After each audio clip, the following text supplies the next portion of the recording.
To the spoon, to be part of our discussion. Spoon television. Spoon radio station. Spoon gonna tell you what is happening in Liberia. Spoon gonna tell you what is happening in Monrovia. Spoon gonna tell you what is happening in Africa. Just to spoon you will know. If the children crying for starvation, just to spoon. You want to get a news update, my brother, to spoon. You want to know what is happening in Moravia, to spoon. Politicians want to make their decision, just to spoon. You want to know what happening in the ministry, to spoon. Yeah, to spoon. Yeah, to spoon. You from Funjama, Maryland, to spoon. Yeah, to spoon. If you eat keep on gradually, my brother, to spoon. You got a spoon TV, you got a spoon radio, to spoon. Yeah, to spoon. What? Yeah, Rastafari. Kilibamba, kilibamba, kilibamba. Kilibamba, kilibamba, kilibamba. What I want? This one you back today. Spoon TV.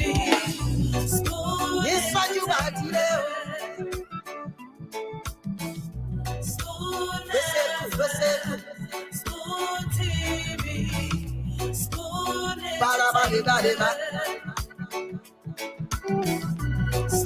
Skiddy dabado. Spoon TV. Spoon entertainment. Go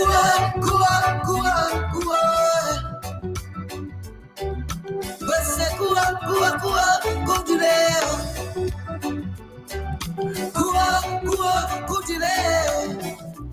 On the spoon. Yes, information. On the spoon. To be Okay. Welcome again. It's always a pleasure to be here with you. With your favorite nighttime program, the Spawn Talk, from Odious Congotown right here in Monrovia, Liberia. So welcome to it. It's 4 minutes on the flip side of 8 o'clock. That's the initial time check right here in Monrovia, Liberia. And my name is Yekezi Zwobel. I'm sitting in here this evening as your producer. Let's now cross over to Ratisy and the team there to kickstart the program. Good evening, Doc. Hello, Yekezi. Hi, good day. How are you guys doing? I'm good.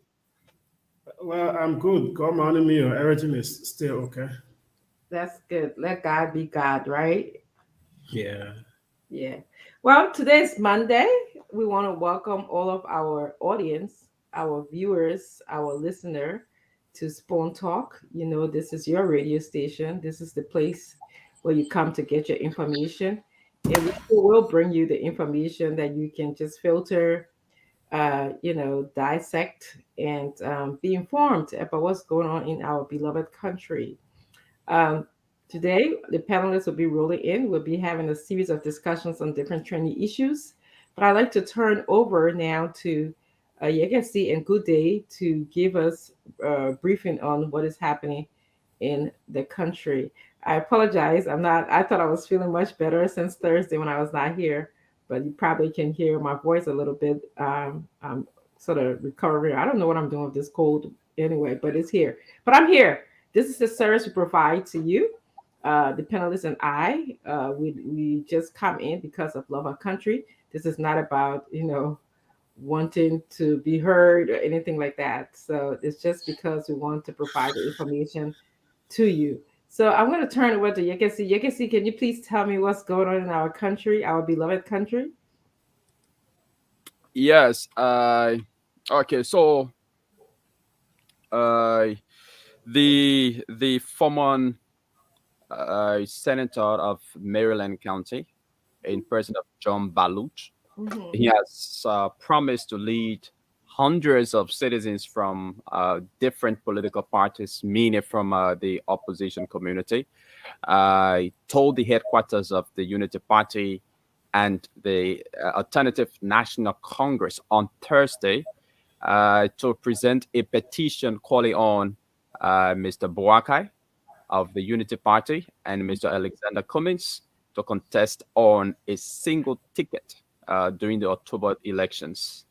Mr. Balu, like many other folks in the opposition community, believes that only a Boaka Cummings ticket can defeat the Coalition for Democratic Change of President George Weah. Mm-hmm. And Mr. Balut is very explicit in his call, because according to him, on this ticket, he wants Boaka to head this particular collaboration or alliance, whatever you may call it, as president, and Cummings goes as his running mate. And he also promised to financially and morally support the United Opposition Task Force, another group that wants Mr. Boaka and Mr. Cummings to reunite and contest the pending elections. According to Mr. Balu, Liberia is currently in a dire position under the Weah's regime, and as such, there's a need for the opposition to unite, if and only if they must boot out President George Weah. And Henry Costa, the popular talk show host, has said that he does not believe in the Farmington River Declaration.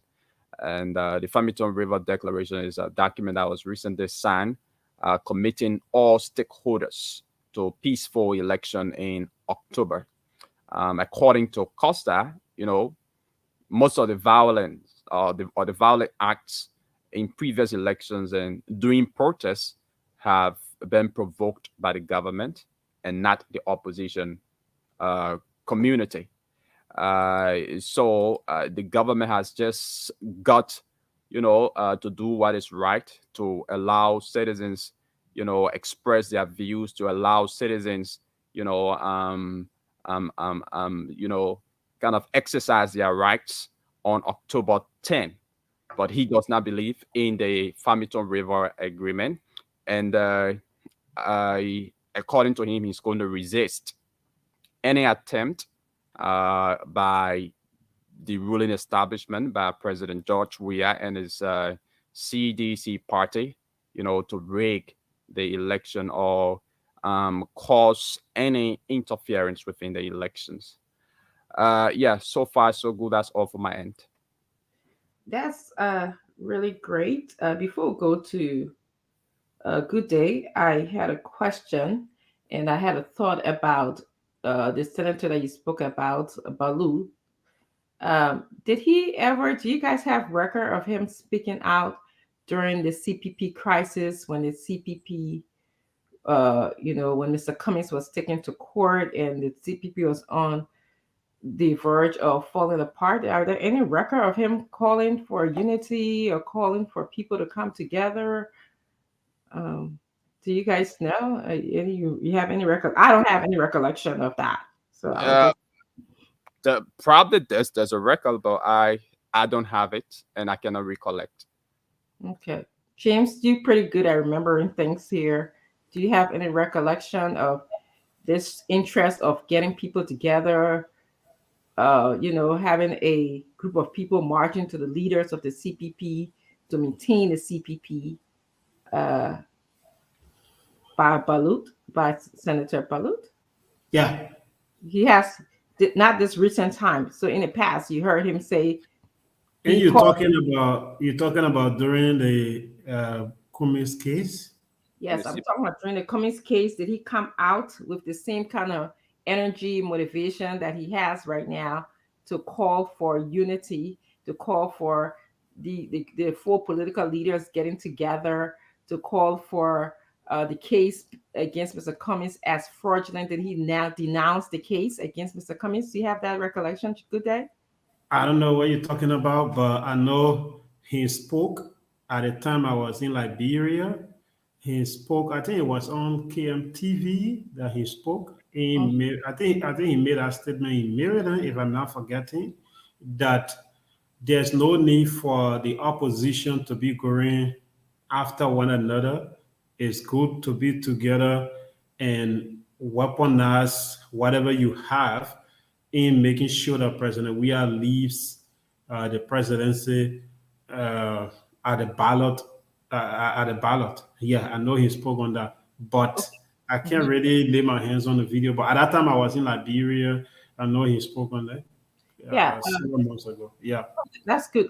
Thank you for the clarification and for bringing Mhm. us up to speed about what he has done in the past.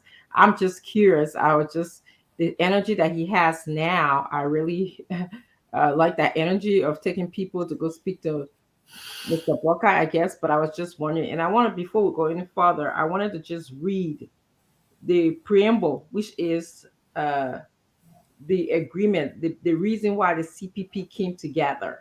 Okay, the beginning of the CPP. Um, I'm sorry, James, your body language suggested something to me. No, I, I, Oh, I, I want to listen to the okay, reading.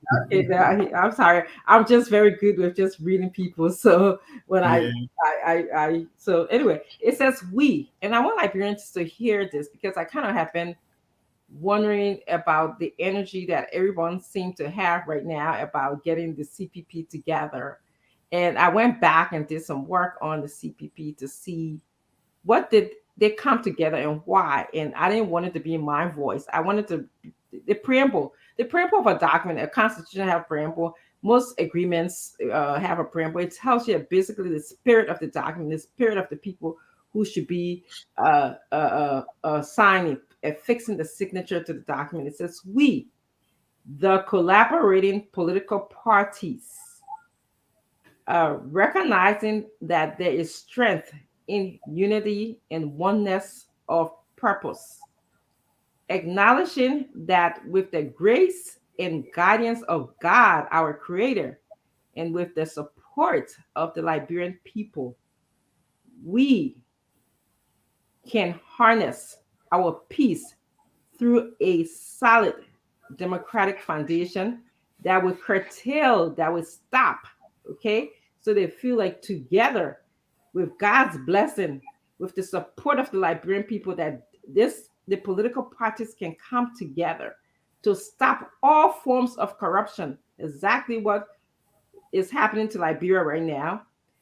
Injustices, marginalization, putting people, at the end of the spectrum of benefiting from our economic uh, uh, uh, successes. Okay, like we have the marginalization of these people, suppression and oppression, all of the things that not only we Liberians are saying, even the international companies are describing what is happening in our country. This is exactly why the CPP came together. So when we rush to this kind of judgment of calling people to come together, I want us to keep that in mind. The reason why the CPP came together, what contributed to the CPP breaking up.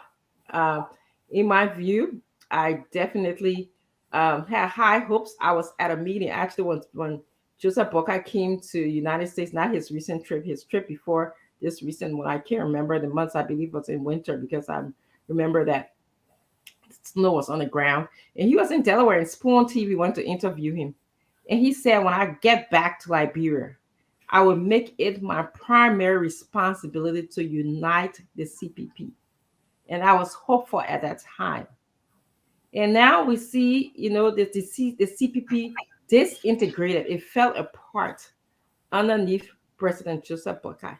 But then I see people are calling for this CPP unity again. We are here to a place where I feel like if we had spent a lot of our energy, initially, like what we are doing now, going to his house, If people would, when he went to go testify against Mr. Cummings, if people would have went to his house to tell him, listen, what you're doing, you're going to go to talk against your fellow uh, uh, CPP member, I believe, we would have not come to where we are right now. Okay. So I wonder about us Liberians, and I've been thinking about this today. It was actually on So, my mind, and I wonder about us Liberians. So I'm gonna then.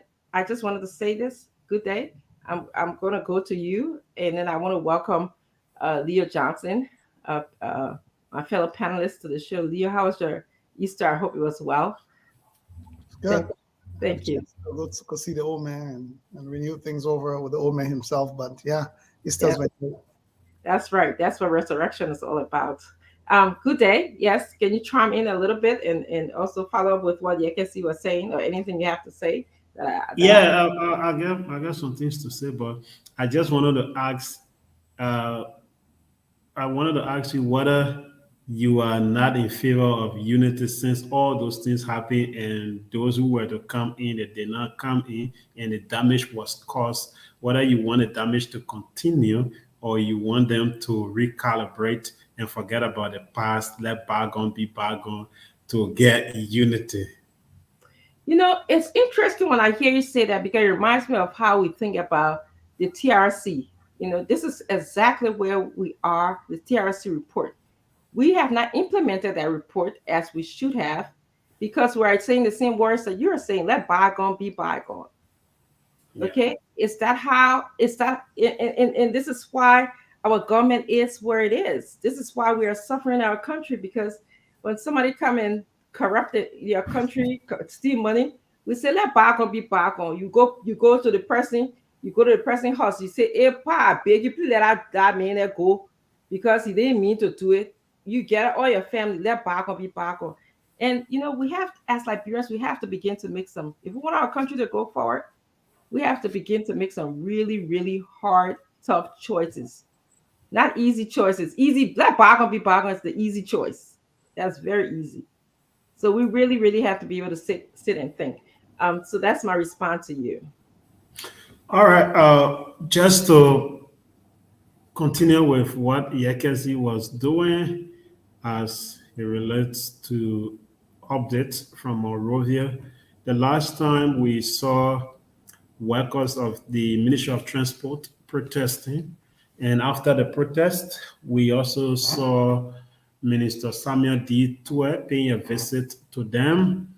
And after that last week, today, there was this staff meeting that the minister called directors and directors, assistant ministers, and deputy ministers to have a meeting with them as it relates to what's going to be the way forward.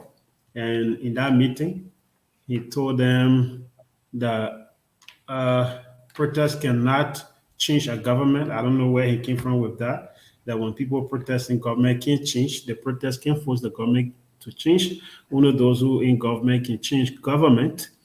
And he also went further to talk about how far they have gone in making sure that things get settled. And he concluded by telling them no one will be allowed to protest again at the ministry. If you protest, it means that you want to be fired. He will fire you. In fact, he has the authority to fire anybody. So anyone who will protest beginning today at the Ministry of Transport, we should expect them to be fired, specifically the organizers of the protest. And when that happened, we got a meeting, we got a recording from the meeting, and I was also informed by my source that the entire transport ministry is like a ghost camp where everyone now is afraid. Everyone is moving according to their way. They are not even happy.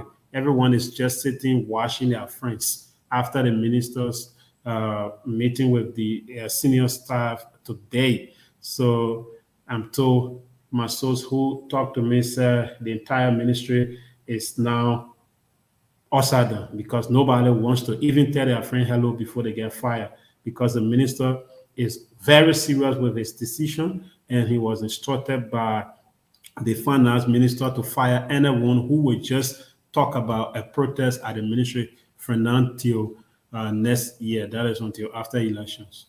And also, Mr. I'm sorry, Councillor Gonglo. I listened to Councillor Gonglo talking about the positions that he has for both Ambassador Boakai and Mr. Cummins if he's elected as president of the Republic of Liberia on October 10. He believes that Cummins Cummins has the ability to transform the business sector of Liberia. So he will make Cummins as commerce minister and also make Boakai as special advisor to the president, senior advisor to the president. So he said if these people will get these positions, it will make his government to be one of the best in the history of Liberia. So we should look forward to a commerce minister who will be former vice president of Coca-Cola, Mr. Cummins, and a senior advisor to the president who will also be former vice president Joseph Iman Boakai if the Nima County lawyer is elected as president. Yeah. Yes. Thank you so much for your addition, James. I'd like to welcome Salimatu to the show. I want to just thank you and Legacy for your hard work in telling Liberian people what's going on the ground. We appreciate you as always.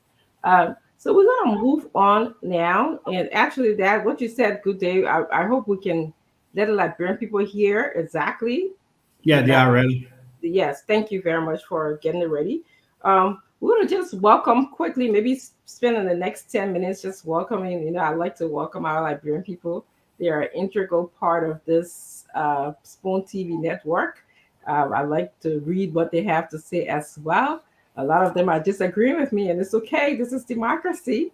I also saw somebody say, "I imagine you the Christmas light of Spoon TV." They say, "Here you go."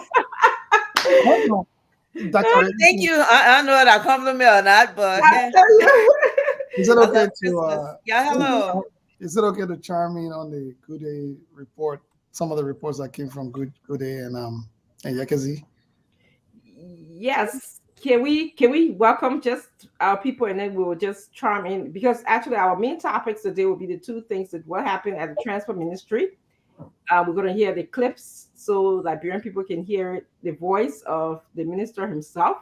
And then we're going to talk a little bit about education. That whole mess that happened, as Ellen Johnson called it, a mess. She described the education system as a mess. So we'll talk about that. So I'll just take about 3 people and then we can go just for the sake of time. I'm not picking anybody in any particular order, so please don't get mad with me, okay? I'm just looking. I'm gonna say hello to Patricia Williams. Patricia, she said, James, did you say Nima lawyer? Okay, Patricia, he is a Liberian lawyer. I believe Patricia is referring to Councillor Gonglo. Louis Honoré is also here from Johnson City, Tennessee. Hi, Louis. How are you? And Swen Yensua, I believe, is here. He or she. I think though he is he. Swen. Swen says, "Good afternoon to Spoon family." You want to take it from there, Leo? Just do a three persons, introduce them. Yeah, I have. It's Ambassador Cheryl. He said apparently Salamatu tour that is my favorite also. You got Joseph Koyani Paul.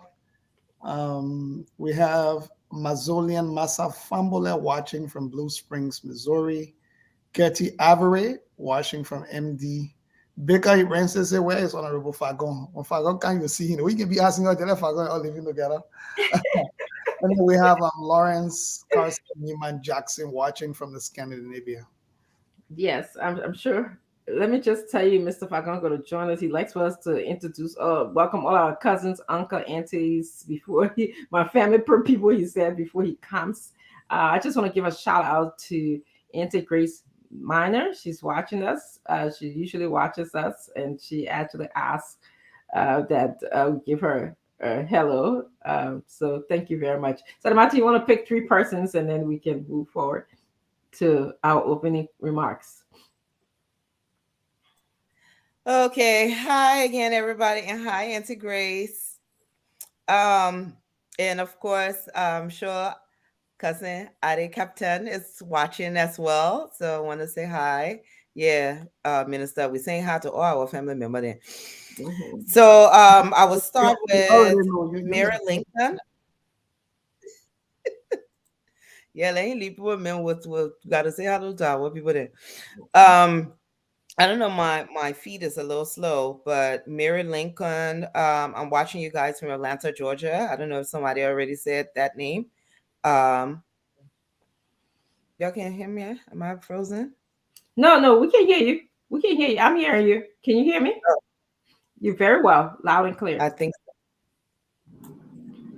Uh, I think I'll stop. My internet is kind of slow. I don't know what's going on. And I don't have Metro PC.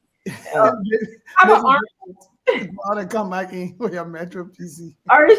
Orange? yeah, and Orange? Did I? ready not ready. It's doing better. Okay. Yeah, money. I'm from Abu from Washington D.C. Woo, DMV area. Hello, Dina Kuyi. If I'm saying your name, your last name wrong, I apologize. Watching from Johnson City, Tennessee, and Ish Mark from Ireland. We have Kong, Krista Liso Dante, from Canada. It's Edmonton, right? In the house. Vita Peabody watching from NYC, New York. Dennis Woolaba Kaliko. Hello, Spoon, following from his residence in Carwell. Haru, and who else? Detrimi Youth. Doctor, don't don't take talk free thinking hello to you or whatever that means. Yeah. And then I will stop at Lawrence Kosi. Good morning from Malaysia. Malaysia. Hi, and thanks so much for watching. And thanks everybody for the lovely compliments, even the Christmas compliment. I don't know if that's good news, but I love Christmas. So, uh, and Yes. happy Easter for those who celebrate Easter, by the way. Thank you so much. Salamate, when you just said, how do, oh, that just went to my soul. We're talking about Liberian English, our parlance, our Pidgin English, our patois, whatever you want to call it, but it was just, it went to my soul. So, how do everybody? Reginald Guri say, "Yeah, man, I be speaking that thing. You're destroying the country." But no, you know what? Let me tell you something. When I first moved back to Liberia, because when we in America, when we want gossip about our friend there, then we can break down into Liberian English. So when I got to Liberia, me and my cousin wanted to gossip, and then for a second we looked, we said, "Oh no, we got brother." Everybody I can understand it. You see, When I was a kid, right? My mom used to say, "You say one say, two say, talk it, two say." So that was something that we used to talk. Like I said, Yeah, well, and I sipping, you been not no pay what I sipping. there you go. You know so what I'm listen, talking about. So I'll tell you guys before we move on. I took my mother for immigration to get her papers, and they were asking her some questions. And I broke down, started speaking. Mom said, "You said not to." Also said, "What?" She was like, "What?" And the funny, and I said nothing was saying. So that's Liberian English underneath the Liberian English that we want to speak. Very unique. Yes, unique to us. Yes. I want you guys to. I really want you guys to respond to give me your 2 minutes opening. We'll start with Leo, and then we'll go to Salamatu, and we'll wait for the rest of. I'm sure the other panelists are going to join. I would just thank you guys for being on time. Good day. I guess I do want to thank you too for being on time. Yeah.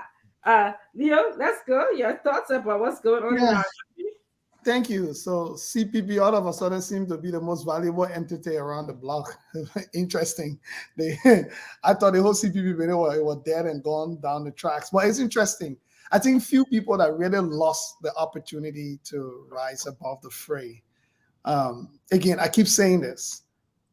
It's amazing that we're talking about this issue like we're talking about some, like people who are inexperienced in politics and just coming to politics.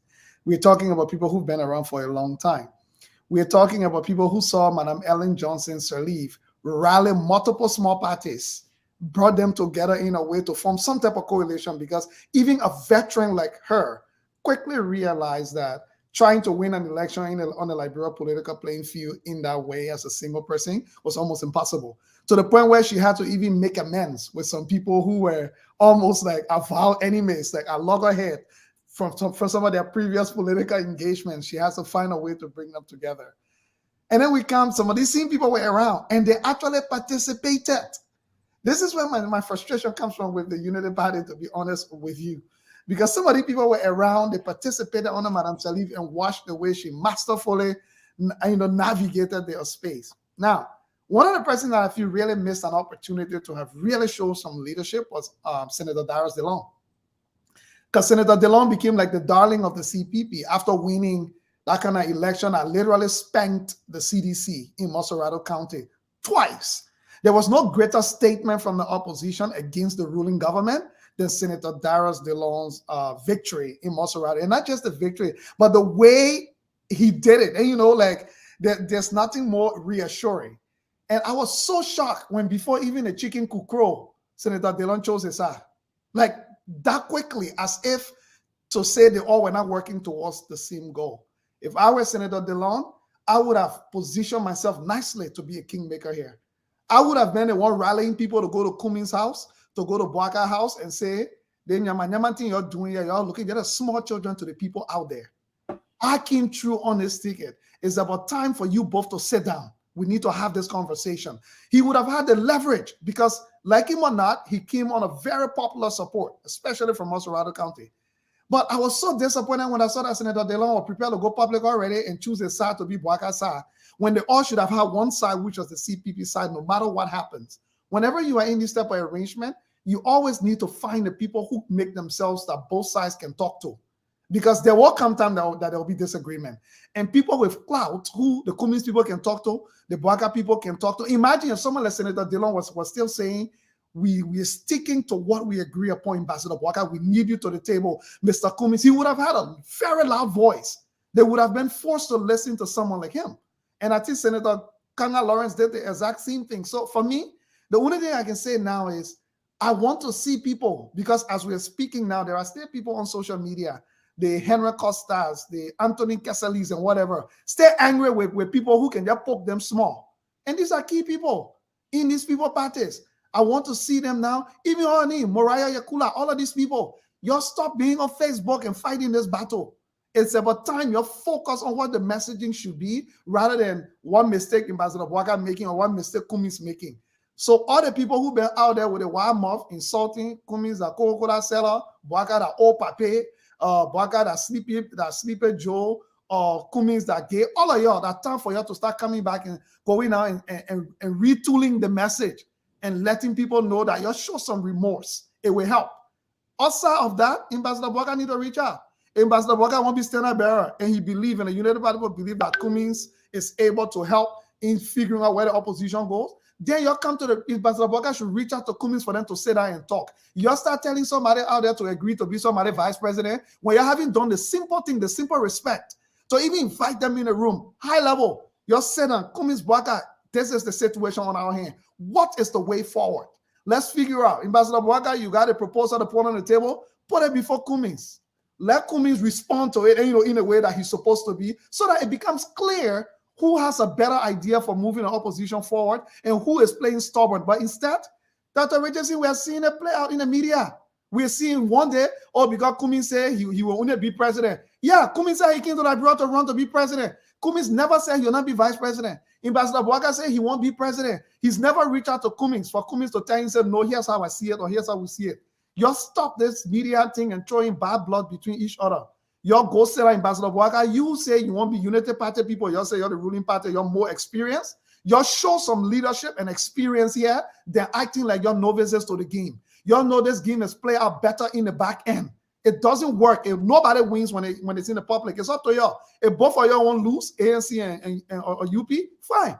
You go October and you can go in and lose. But if you think there is some type of collaboration that needs to happen for you to win, then you get your two standard bearers to sit down in the room and forge your way forward.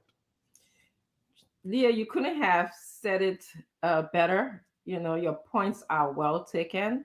And many people will agree or disagree with you, but you are entitled to express your views, like every one of us here. Uh, you know, that's what the CPP was for, and I imagine I remember fighting so hard when Mr. Cummings was accused of maliciously, intentionally altering a framework document. Something, those words are very hurtful. And it just seemed like the government played the opposition at the time to me, because we were seeing the government and people were supporting the government. Yeah. Uh, It's yeah, sad enough the same government you say is corrupt, you're bigger than A, you're better than A. That the same government court you went to seek justice against each other. yes, exactly. Yes. And allowing Serena Cephas to have press conferences And outside. making a fool out of all of They- you opposition leaders. It was amazing.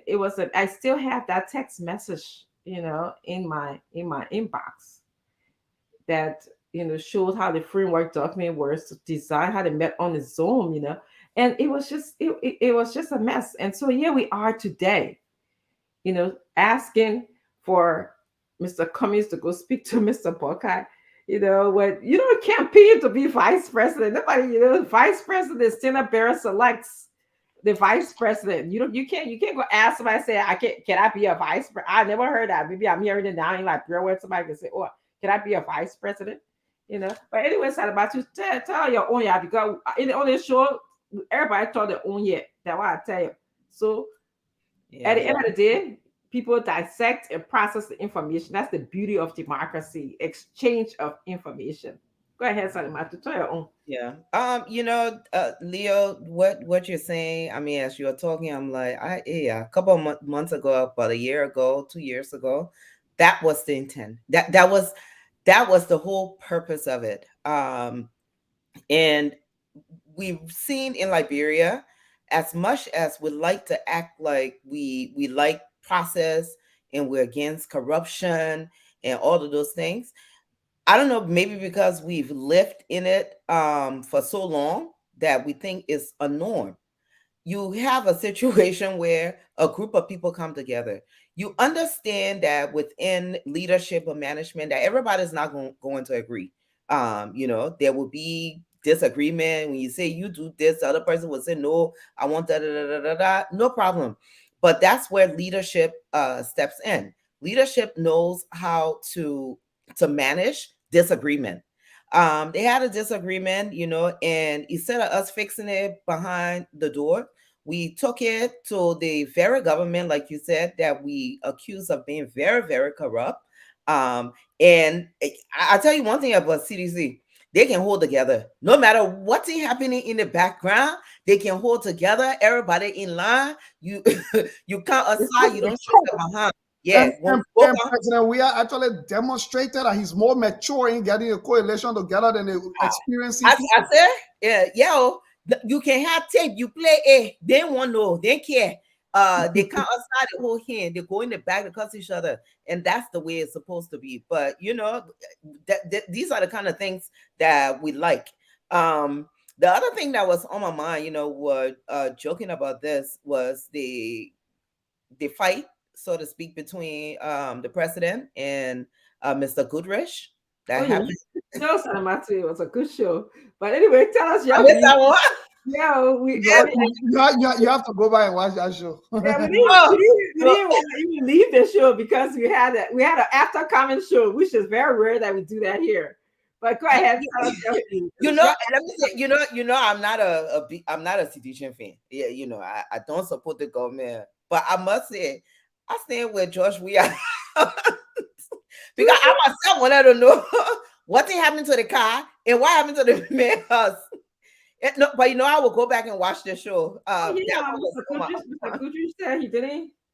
He said, but Salamatu, really? Like, what presidents will be bracketing people in the street to Farmington? No, let me say this. Salamatu is a more sophisticated way and better way if you want to address it. No. Oh, so let me say this. Yeah, as much as I Wouldn't like that. Yes, everybody should be getting ghetto. Someone be jacking up people in the street and be The harassing man them. jacking up. The man jacking up. What the man did, the man saw him at a very appropriate event. Peace. The man asking, say you enjoying democracy? It's a reminder. You enjoying democracy? You did something to me years ago that I feel you did something to me. Whether you believe you did it or not, at your business, but you did something to me. Then you turn around, you walk. You are there. Oh.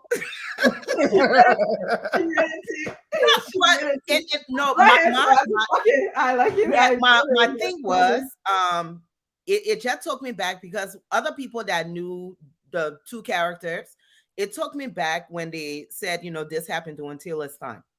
And there's so many people who did so many things to people during that time because they were in power. And not saying that Mr. Goodrich did it or not, but it just reminded me of how so many victims, if you would, things were done to them, whether it was very minimum, whether it was very elaborate, but things were done to them simply because people were in position. And we walking around, everybody's smiling like it's okay. I don't know. The president can sign the TRC, let them bring the war crime code so everybody can go there. You want all to start confronting people? No. The man was signing. Y'all lead a man. The man was signing. That war crimes code coming to Liberia. But I mean, you're not winning the election in October because he said the man was signing. Whether he signed it this year or whether the next president or whether Mr. Cummings when he comes and be president, it will be signed. George Manawea will sign that thing. War crimes code coming to Liberia. But I'm just saying, while we wait to get justice for the victims, this is how we're going to be approaching people. And I want people who are doing it now, people who are in power, who think they will be in power forever and ever, and they're out there harassing people. Times are different. People will jack you up. People will embarrass you. He didn't physically touch him. He embarrassed him, I'm sure. And he didn't bring the story outside. That Mr. Goodrich brought the story outside. He don't want to run here alone team. Not so. I think the president loses get Goodrich a lot of political capital than anything from this story. I think he gained no capital. Who knew about Goodrich? And all you're talking about Goodrich now on Spoon. Go ahead. Go back and watch the show. These people, what actually surprised me, I like to welcome Fadiga also to the show because he was also here. These people are friends. They knew each other way back. Oh, that even more reason why he was pissed off. Apparently, read the book. There's a passage in the book. Yes. Our Guru special assistant. Before. Yeah. Oh, but you know what? It gave him more credence to the president's story. So I was just like, really? These people, why now? That the true party you talking against your soul, that you're entering your uncle, let me remind you that the true party chairman, stand up, barrel, what are you talking against? Yeah, when I ask my question, Doc, I later I say, shit, you get it wrong. You know, she let her be diplomatic. No, no, honestly, yeah, it is. I mean, on a serious note, we will not see a president doing that. But again, the president didn't bring his story out. That the other man brought the story out, told the whole story. So, from my perspective, yeah, it was bad the way the president did it. It wasn't nice. It wasn't diplomatic. But nevertheless, I just always sit down because I hear stories. I interact with people. I wasn't there for the war. I interact with people who, by the time they leave the table, somebody say, "Oh, that other man that he was killing people around here during the war." We don't say anything. We just walk around. People did things to each other, and nobody said anything. I think sometimes we do need to start embarrassing people in public, especially. Let me tell you the danger with that Salamantu. The president had the president had all a bullet gun around him. Go embarrass somebody that did something to the war. Why you want to hook you? you will see from the president touching. No, I said the president. I said you might tell ordinary Liberians. The president verbally aggressive boss. Somebody working actually hook you. You go tell and say that you came my president. Well, then they hook you on top of it. But that's the thing. That's my point. You know, so we let it go. No, we don't let it go. We are afraid of escalating things because if you confront We someone, let it go because we are afraid, but yes. we let it go. So should we not be afraid that it could escalate? Johnson, let's give Fadiga. Why you can't go confront Prince Johnson? Prince Johnson came my people. He came my allegedly my friend's father. Yeah, but he came. So how can you know confronted him before the thing about your friend Pa? I asked him a question when I wasn't that was my question. That's my concern. I see you vessel. Johnson, let's get I had a personal please. With that war thing, I had a personal experience. I remember, I think it was the 96 or 97. We're at a restaurant in Monrovia on I think it was Benson Street. What they had helmets on? Was that Benson Street or Kerry Street? I think Kerry Street. And one of my buddies were eating. We're eating in the restaurant, and this guy came in. I think it was Yitin. Came in, and one of my buddy was sitting down together, and this guy just started to throw up in the food. Oh my man, I think I came up out. Oh my man, I think I. And this guy was just crying. We just had to leave. And, you know. But the thing with the whole war crime, I remember we hosted one of the largest campaign protests against Georgia in the States. There's too many hypocrisy with the whole war crime thing. Everybody have chosen to protect their own killer. And the longer it take, I doubt it that we ever have it. Most of them already died anyway. But I don't know how it's going to happen. But I have seen the hypocrisy with this whole thing. When people want a candidate, I think people have used it as a political tool to silence one group of people. When Prince Johnson supporting you, yeah, he now a killer. Well, soon Prince Johnson comes inside and he's cool. I seen, so I don't know what we want. Either I'm slowly reaching to the point that we either choose to move on or else the people that already called for war crime code can't grab the people and kill it. Because Liberian people will never do it on their own. If someone comes and grab them and carry them, honestly, nobody will say anything. But for us to do it, so I really don't waste my time. That's why my voice about the whole thing, I just, quiet down. But you want to say something? Yeah, I beg to differ. I think it takes time. Anytime you're doing something right, legally, and you have to go through a process, it takes a longer time versus somebody who is stealing or not going through the process or doing something illegally. So Liberians, we like instant gratification. We like things to happen fast. This particular case is not going to happen. What people need to be asking is not so much, the Liberian people. It's what the victims are want. The victims want to let it go. The victims don't want to let it go. And the people who are being, let me finish. The people who are being accused, that's what the war crimes code is about. The group of people sat down and say, oh, the person came my mind, the person did this to me, the person did that. So you establish a court, a special court for everybody to come clear their name. So unless you okay with that burden being on your head, I'm talking about the alleged perpetrators or the victims, the actual victims saying that, you know what, we are okay with this. Look, it's coming. Oh, they're not up for war crimes court. You see, that's the problem. Fadiga, let me provide some of key information for you. Yeah. Salamantu, I disagree with you. Here's why. Even the evidence, right? The documented evidence that will lay the basis for a court. You know where it is right now? It's seized. Liberia has no access to it by Georgia Tech University. You know why? Because they had an agreement with the people to keep the evidence there when Jerome Verladen were leaving and took it there. The loan agreement, the agreement expired. And the agreement was if it's expired and Liberia does not go back, it automatically becomes a property of Georgia Tech. So as I speak, they were given. I'm not aware of the story, but I don't think. Yeah, but Fadiga, it is a very big problem because that is why European governments are now taking and using to be prosecuted. So if the Liberian government was serious to be working towards it, the first step is to engage Georgia Tech for the last 15 years. So how can you say we are working towards it? Leo. How are we working towards it? The whole thing with war crimes, Liberia opted for reconciliation. I'm telling you, you cannot allow people to adduce evidence against themselves, incriminating evidence. You say, oh, you know what, we want to have something that is the South African style truth and reconciliation, and then you use those same incriminating evidence against them. The case is messy. I don't know how the people in the right mind decided to do that. But Fadiga, they give several recommendations. It wasn't just one thing that they said. One of them was for them to stay out of power. No, but wait, not just she must stay out of power. She must stay out of power, or she must apologize through Palawa Hut style. We can just read one by or they say she must stay out of power. She was not the only person. They said she shouldn't participate in political activities for 30 years. No, but that's the thing. And you see when I talk about instant gratification. No. Nobody care your mind. No, wait now. Wait.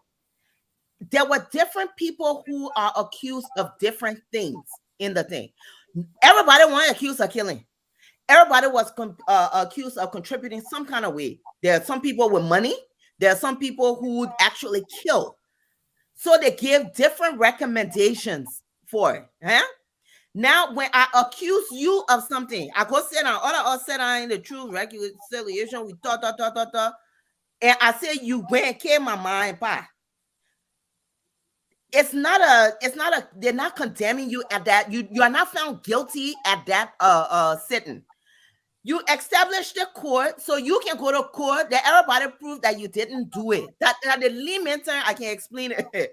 There were certain crimes that were, go into Palawa Hut style. I don't care what you say. You might not let Madame, she did Palawa Hut style. She said no man. I don't know if anybody else in that report actually. Can I ask you guys? Just a point of correction. They said those who bore the greatest responsibilities. Not everybody going to court. So most of the people, what you say, the person came and mind, and now the people are going to court. They said those who bore that, what the recommendation said. May I please ask you guys to table this discussion? We can plan a show. This Liberians need to hear.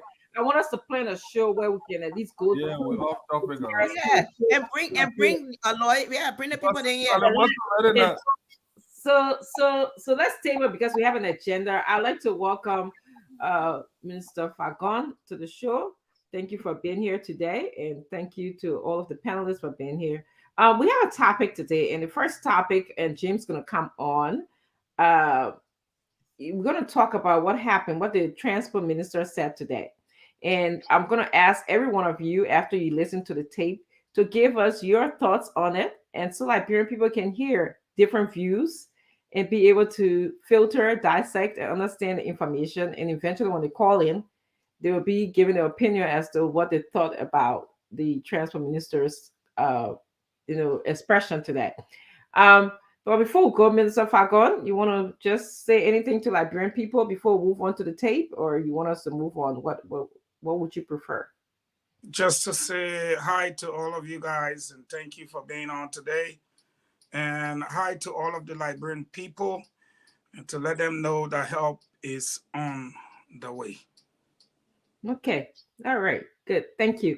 James, could you please get our tape? Let's listen to the transport minister today. Give us a backdrop, actually, of what happened, the protest that's been going on. If you can, come on back. Come up front for us. James, good day.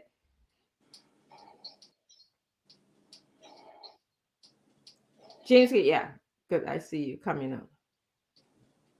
So, James, just give us a little backdrop of why we have this minister speaking as he is to the Liberian people, and then play the tape for us, and then we're going to take our turn in talking about the tape. Yeah, I think last week there was a protest at the Ministry of Transport where the protesters were demanding salary increment.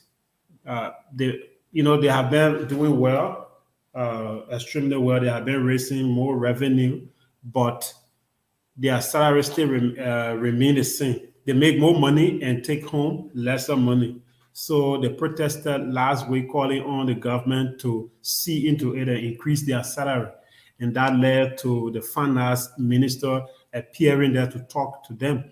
And after that protest, they were also expected to continue with the protest in this week.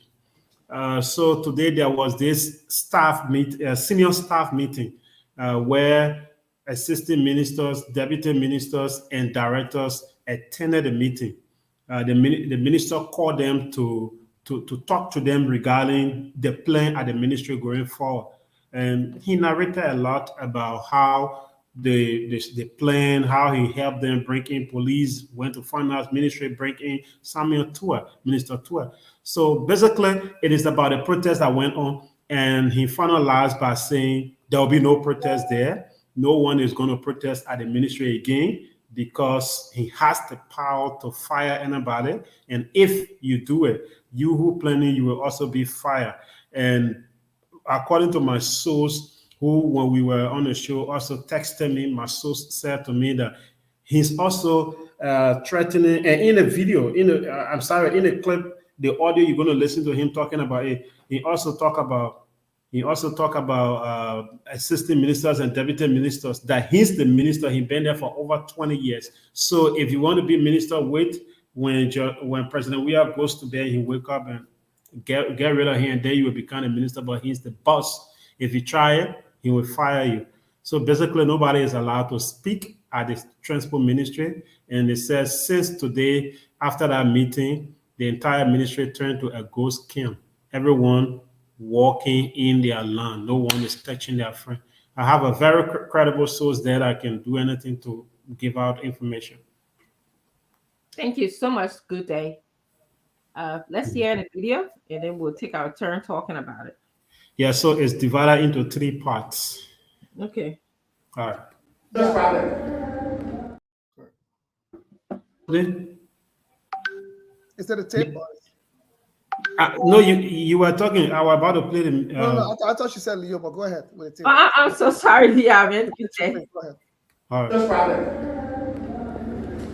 No amount of protest can change government. It's the people in government that can change government.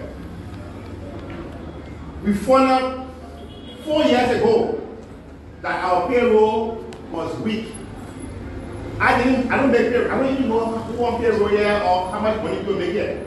I've never signed $1 to anybody to say they making against this amount, the other person came out.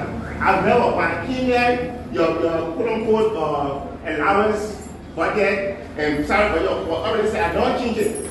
I met most of you here in this position, director position, 4 or 5 years ago. I've never rotated you or changed you or moved you anywhere before because that's not my goal. My goal is to come to work every morning and be as productive as ever and go back home. It's not my place to move, take bread, put my house or to cause harm and reservations. When you decided to write to it, I agreed because I saw you have to wait forward. You brought a letter to me, he brought a letter. I made corrections on the letter and I sent it forward. When you decided to make protests, I agreed. Not only did I agree, I came to your protest. I came to your protest. I called the police in your back to come and protect you. When one of the tear gas on you, I stopped them. I didn't have to announce, I will stop them, or I will bring them, I did what I had to do as a minister. When I saw the car was right, I had my car, I went to Minister of Finance and I forced Stuart out of his office to come with me to this place to talk to you.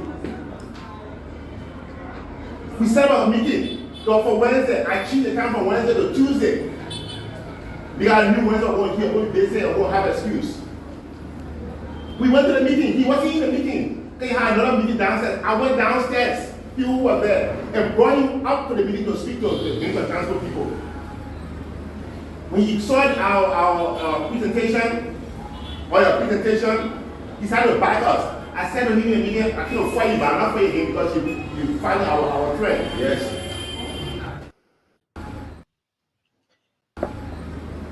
When you saw our presentation, or your presentation, he started to back us. I said to him in the meeting, I can't fire you, but I'm not firing him because you fired our friend. Yes. You are firing our friend, try to shut up. To come back to the ministry now to hear that, say we got 3 payroll, he got his friend there on making $1,000, $20,000, he's stealing money. Seriously? Let me say this to you directors. Your protest is over. You fought a good fight. The results of the protest now lies in the hands of the Ministry of Finance, CSA, and the government. It is my hope that we'll do the best thing for the Ministry of Transport employees. But don't get it twisted. Anybody, if you want to consider that even a threat, they consider a threat. Anybody who is not working and think they find a time now to walk around this building and act as if we in a federation or what I call it thing, a union. When you get up at 12 times, make them call meeting here, and I will fire you. In fact, I have the authority to fire, I will do it. I mean, not still I never go home because they will battle me, but I will do it. I will not even say the Kutu, I will fire you. Let me clear. The Ministry of Transport has been a family. If you want to change it, now I'm going to watch. Now I'm going to watch. Let's be very clear about this. Your issue for your pay has been very, very good. And now it's at a full burner. If it costs anything for us, for the controller or deputy, the HR, sweating every day on your behalf, and they back off, we're not people for all of us as the ministry of people. So just stop all this small talking here. All of our friends in the ministry. Everything you say, that's what we hear, but as a big person, you can't hear everything, so you hear this, you let it pass. You hear every day on your behalf, and they back off. We're not people for all of us as the ministry of people. So just stop all this small talking here. All of our friends in the ministry. Everything you say, that's what we hear, but as a big person, you can't hear everything, so you hear this, you let it pass.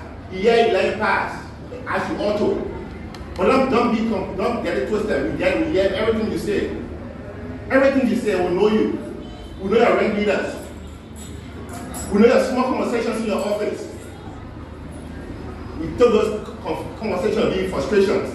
So we accept them. We embrace them. We don't put that against you. And I love that against anybody who protested. Zero. Not even the leader named Jasper. Not even Jasper. No, not one. But it's over now. Today is Monday. It's a new day. Let us go to work. If you time working to transport, leave. But transport ministry, as the leaders here, will fight to make sure you get our right for pay. But in the process, don't be out of the devils. Because we are not. We are not.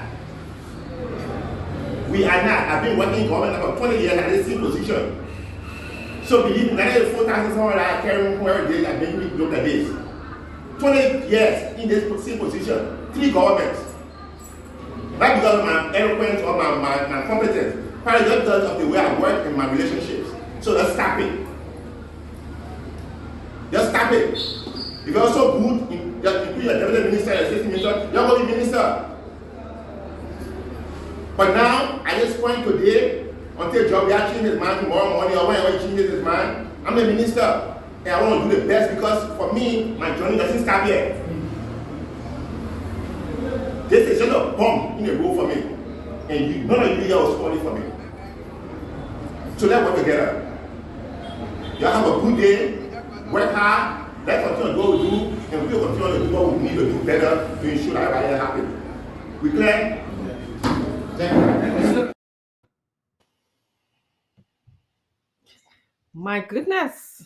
My. I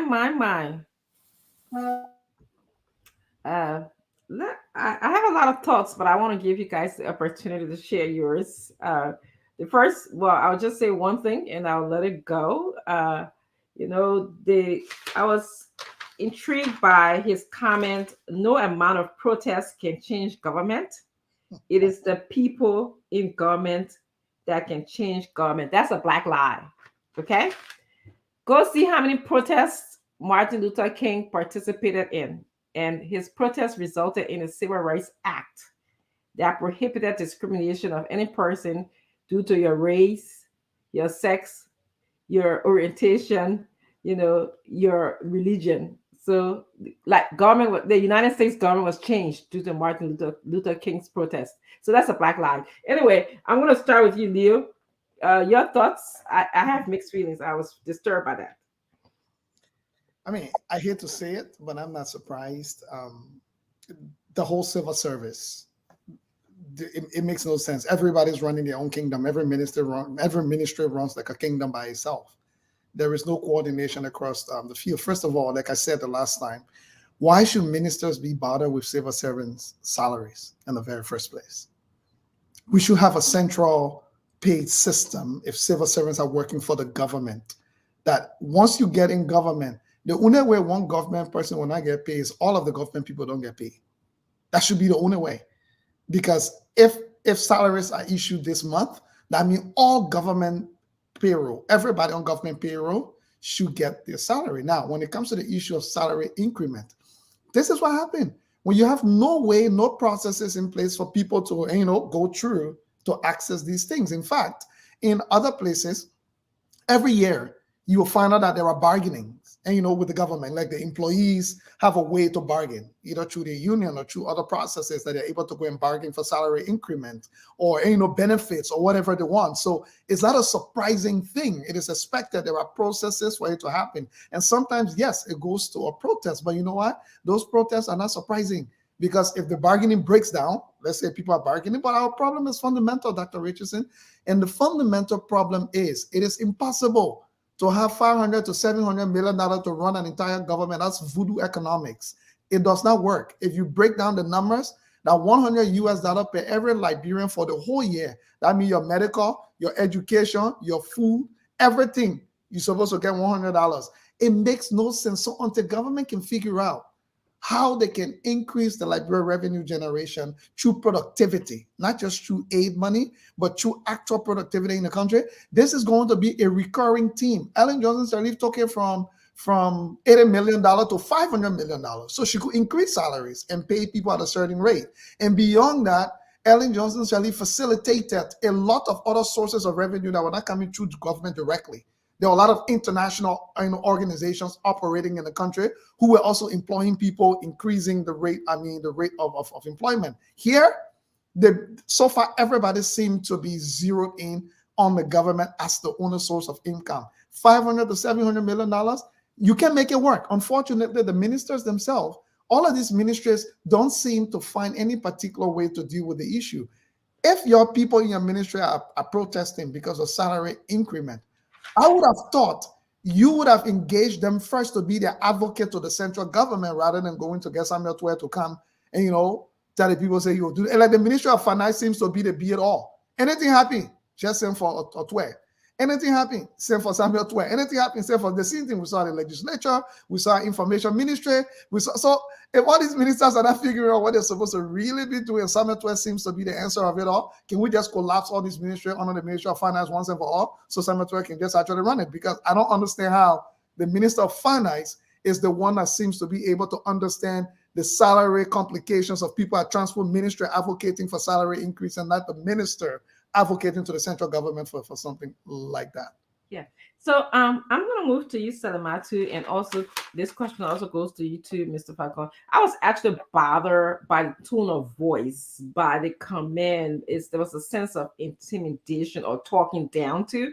And maybe I have a pet peeve of people just talking down, no matter how high and mighty you are or how many degrees you have. I think there's a way that you can communicate, but maybe it's a Liberian thing. Maybe if people in leadership are supposed to talk down. I'm not accustomed to that. If I've never been experienced in a professional experience where I was spoken to in that manner, so it's something that you guys can maybe speak about if you want to. Salamata, I'll go to you, and then we'll go to Fadika if he's here, and then Falcon. Or if not, we'll go to Falcon. Yes, Salamata.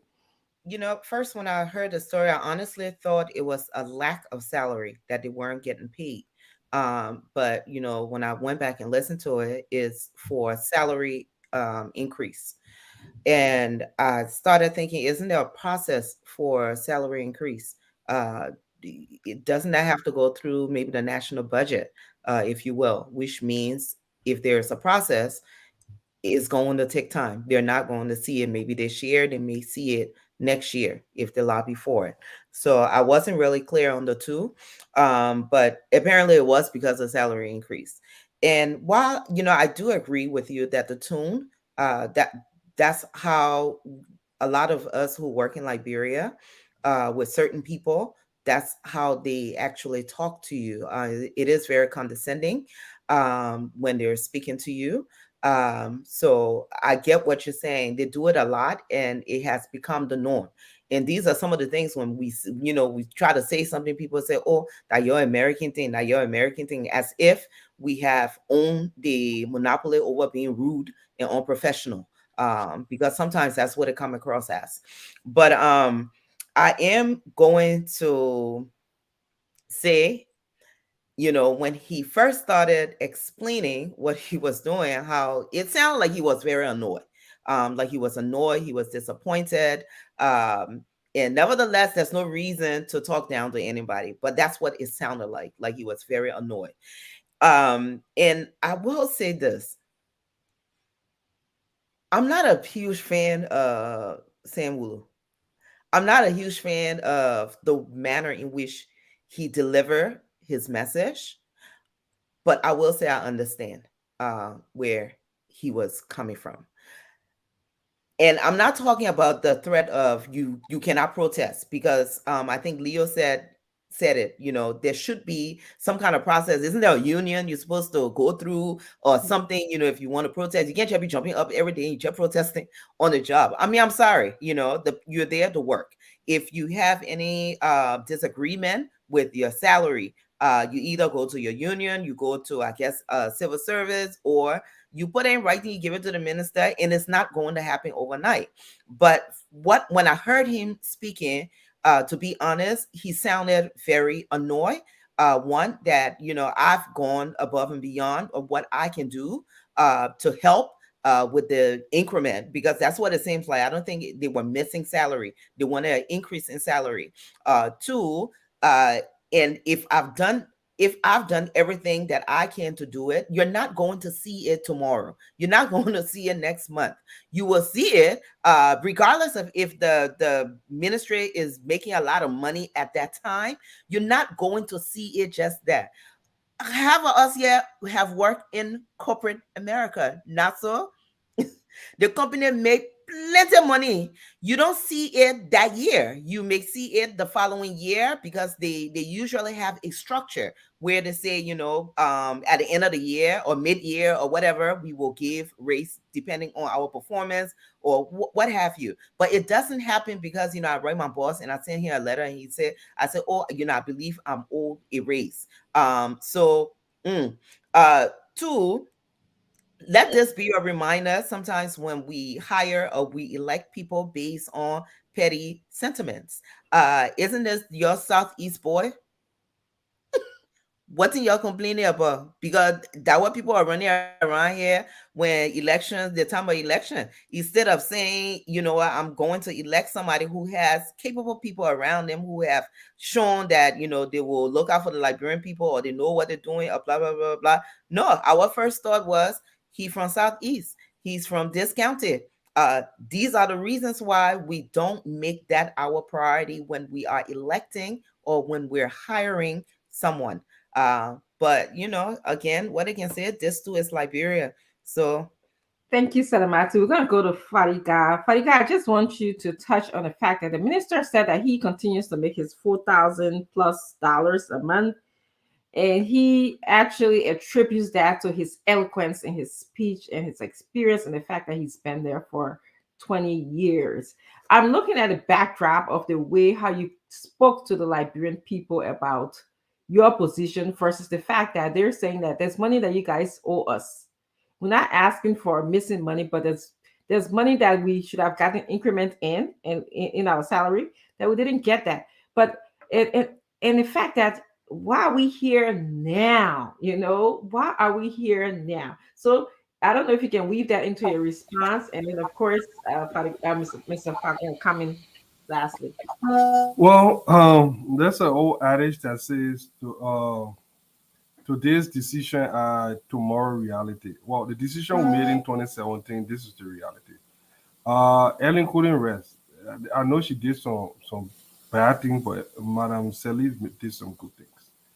When you start taking people from 300 and bringing them down to 150, you know that you have a problem. We all know the reason our payroll is bloated. These guys try to accommodate partisans so that in an election year, those same partisans can be used as political tools to go to the polls. We all know it. Did we complain then? No, nobody complained. The thing here is, I listened to the minister, and it's hard. What I heard on that tape, to be honest, was a man trying to, even though he was furious at what they are doing, but I saw a man trying to calibrate his words, trying to carefully choose what he want to say. He said, even if I fire you, I'll feel bad later on. I drew to that, and he's saying this, but it boils down to what my good friend Leo and some of you keep saying that, oh, where is that patriotism? Where is that nationalism? In a perfect world, you can keep disrupting that country, that minister there until your demands are met. But Liberia is not a perfect world. Until we can get it to be that perfect, people will still have to survive. Like the student in the Philippines that want to speak against the government and they start lying, they cannot even give his money now. That guy is stranded there in a foreign land, one Liberian that do not have no means, no source, went there to learn something, to be an educator. Now he's stranded there. Like so many other people that have tried to speak against government. Someone say, why election commission can't talk? Election commission can't talk because she will be out of job tomorrow and she have family to support. I mean, I don't condone people being there, but you have to live in Liberia to understand some of the things that are going on. It's easy when we are out here to just say, oh, it could have been, you can do it this way, do it that way. But when you're there, it's different. And what I saw that minister saying today, I don't think the whole protest should be a perpetual thing, and it keep going on and on and on and on. I think at some point it has to stop. Transportation. But the reason people protest is to disrupt the status quo. The reason people protest is for people to hear them. As far as salary increment, it will take time. I know for a fact that will take time. They should have protested when they reduced it in the first place. They did not protest. Look, there is power in number. There is power when people, they say in union success is show. There are a lot of cowards in Liberia. Liberian people left for people to fight for them. That's why we always glorify bad people to be the hero. Nobody want to fight for themselves. They want to. We saw Achi Pompom. This thing they start here now. Achi Pompom, something that disrupt the entire Middle East. We saw Achi's Pompom. That's himself with fire. I can bet you some of those same ministry people were saying me, that was stupid. Do you know even opposition or no opposition, people were laughing at that guy. When I spoke to Achi Pompom, I cried. People were like, that guy's stupid. Me, will blame myself for Liberian people. That one heroic act should have changed all the nonsense that going on in Liberia. You know what? It then made, and people laugh at him. That guy is deformed for scar for the rest of his life. And I'm told that. And so people need to learn to start speaking for themselves. Liberian people need to learn. Whether it should stop, well, until the demand, if they think that they can sustain it, I'm all for it. Let it continue. If they cannot sustain it and mama and papa got a ball, then you know what you're up to. But if I was there, we're sustaining until our demand. I think the whole they should have found another place to take the money from. Look, we're giving first lady 1,500,000. We're giving increasing the president budget. We're increasing all kind of number. Wait, why give people $15,000? I can't understand. Why do we need lawmakers to make $15,000 when everybody else cannot live on 150? I mean, if the cost of living is that high in Liberia, then everybody should make 10,000 or 3,000. Thank you, Mr. Fadiga. I want to go to Minister Fagon. Maybe you can help us understand the genesis of this fight here. The fact that something struck me, the Minister Wulu said, "Oh, I even went and got Samuel 12 for you guys." Then he also said that this is about my journey, and I'm paraphrasing him. Nobody's going to get in the way of stopping me accomplish my journey. This is a bum, and none of you will spoil it for me. Okay. What do you make of all of that? What do you make of all of that? Well, thank you. Let me, for the first time, disagree respectfully and forcefully with all of my colleagues and what they've said. We have to be able to distinguish between a privilege and a right. If I have the right, you cannot force me to accept it as a privilege. It is a right, not a privilege. And talking to someone is quite different from talking down at them. Samuel would have spoke at those people, not to them. As a matter of fact, when he was finished, he made it clear. Are we clear? It's like the military, and he's left. Let's look at three things. First, let's look at his attitude overall quickly. He said, I never changed salary. He lied. Because no one does anything. I served previously as a deputy minister without the approval of the minister. So the comptroller and the deputy minister for administration will not change your money unless it meets the approval of the minister, especially if you are an appointee. That's it. The second thing here, he says he had to force Twy out of his office. Yes, he actually did, because we got the information. He was clear with Twy that if you don't come, I will tell the people that the money we cut it, that you must say it in it. That's why he told Twy. And so Twy was forced to come. Because you know what?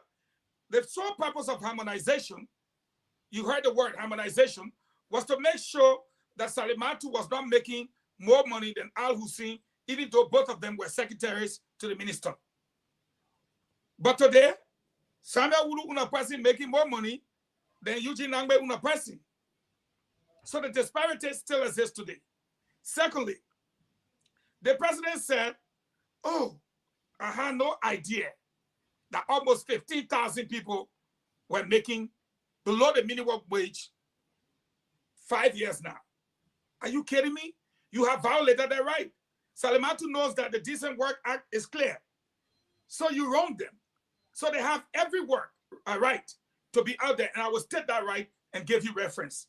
The third thing he said, I came to fight. He said to the guy, I came to fight you, but you and myself on the same page. Okay, why did you go to fight him? You went to fight him because you know he was wrong. But when he decided to collaborate with you, you decided it was okay. These people were hurt. So why are you talking at them? Let's look at the right versus the privilege. This is the Constitution in my hand.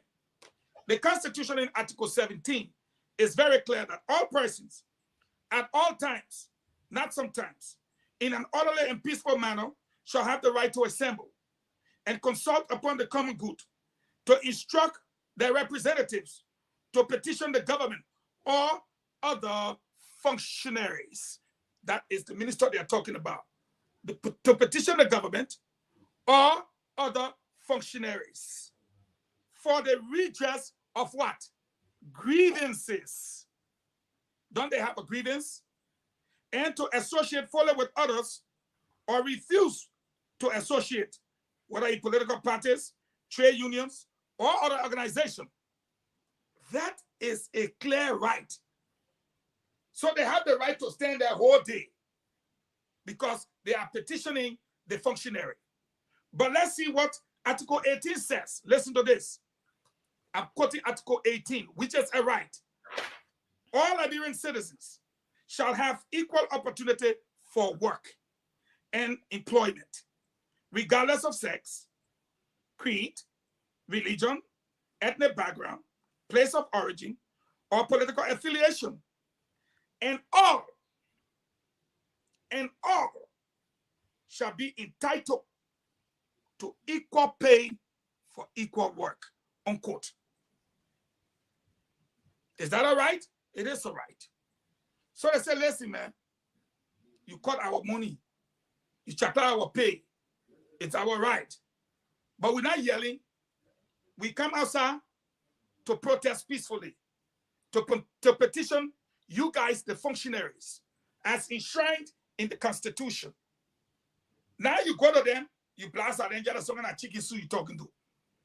You finish blasting at them, you threaten them, you do everything. But you forgot Article 18 says they are entitled to equal work for equal pay. They are doing equal work. You are taking your 4,000 far, but your president confessed that he has been paying them below the minimum wage.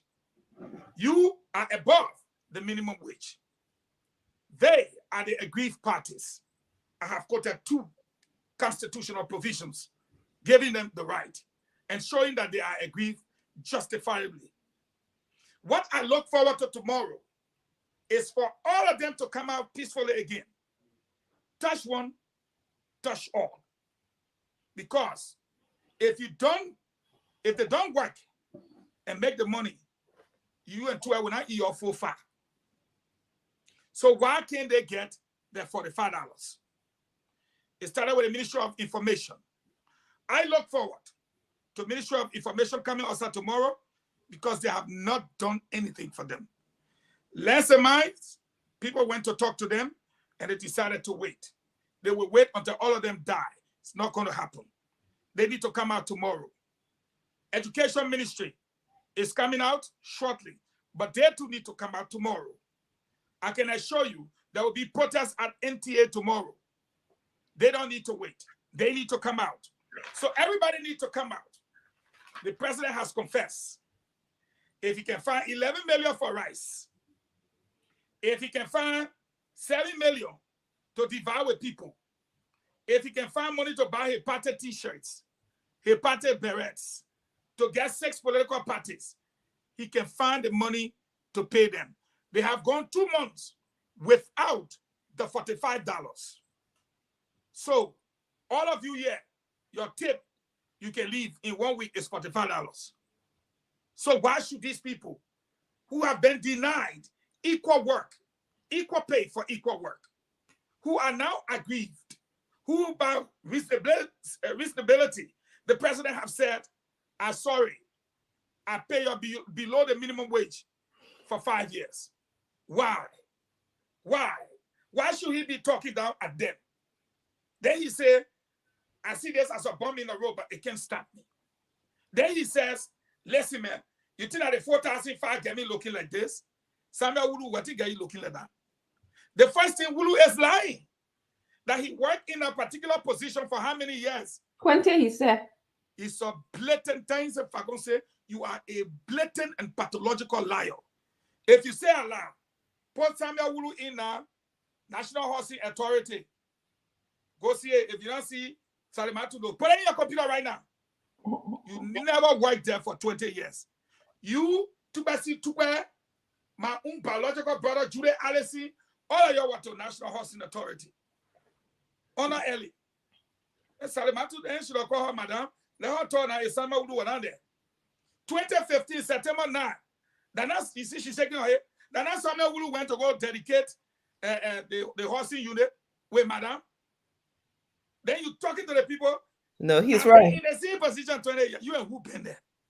Yeah. Who not know you? You don't know that you were indicted by the General Auditing Commission for over $500,000. You and your sister for the housing unit she was supposed to be in the Southeast. You don't know that? You don't know that your name was on the list of persons of interest? That we don't want to tell you? Okay, Minister Fakon. And you telling people you are to transport minister for 20 years? Who put you there?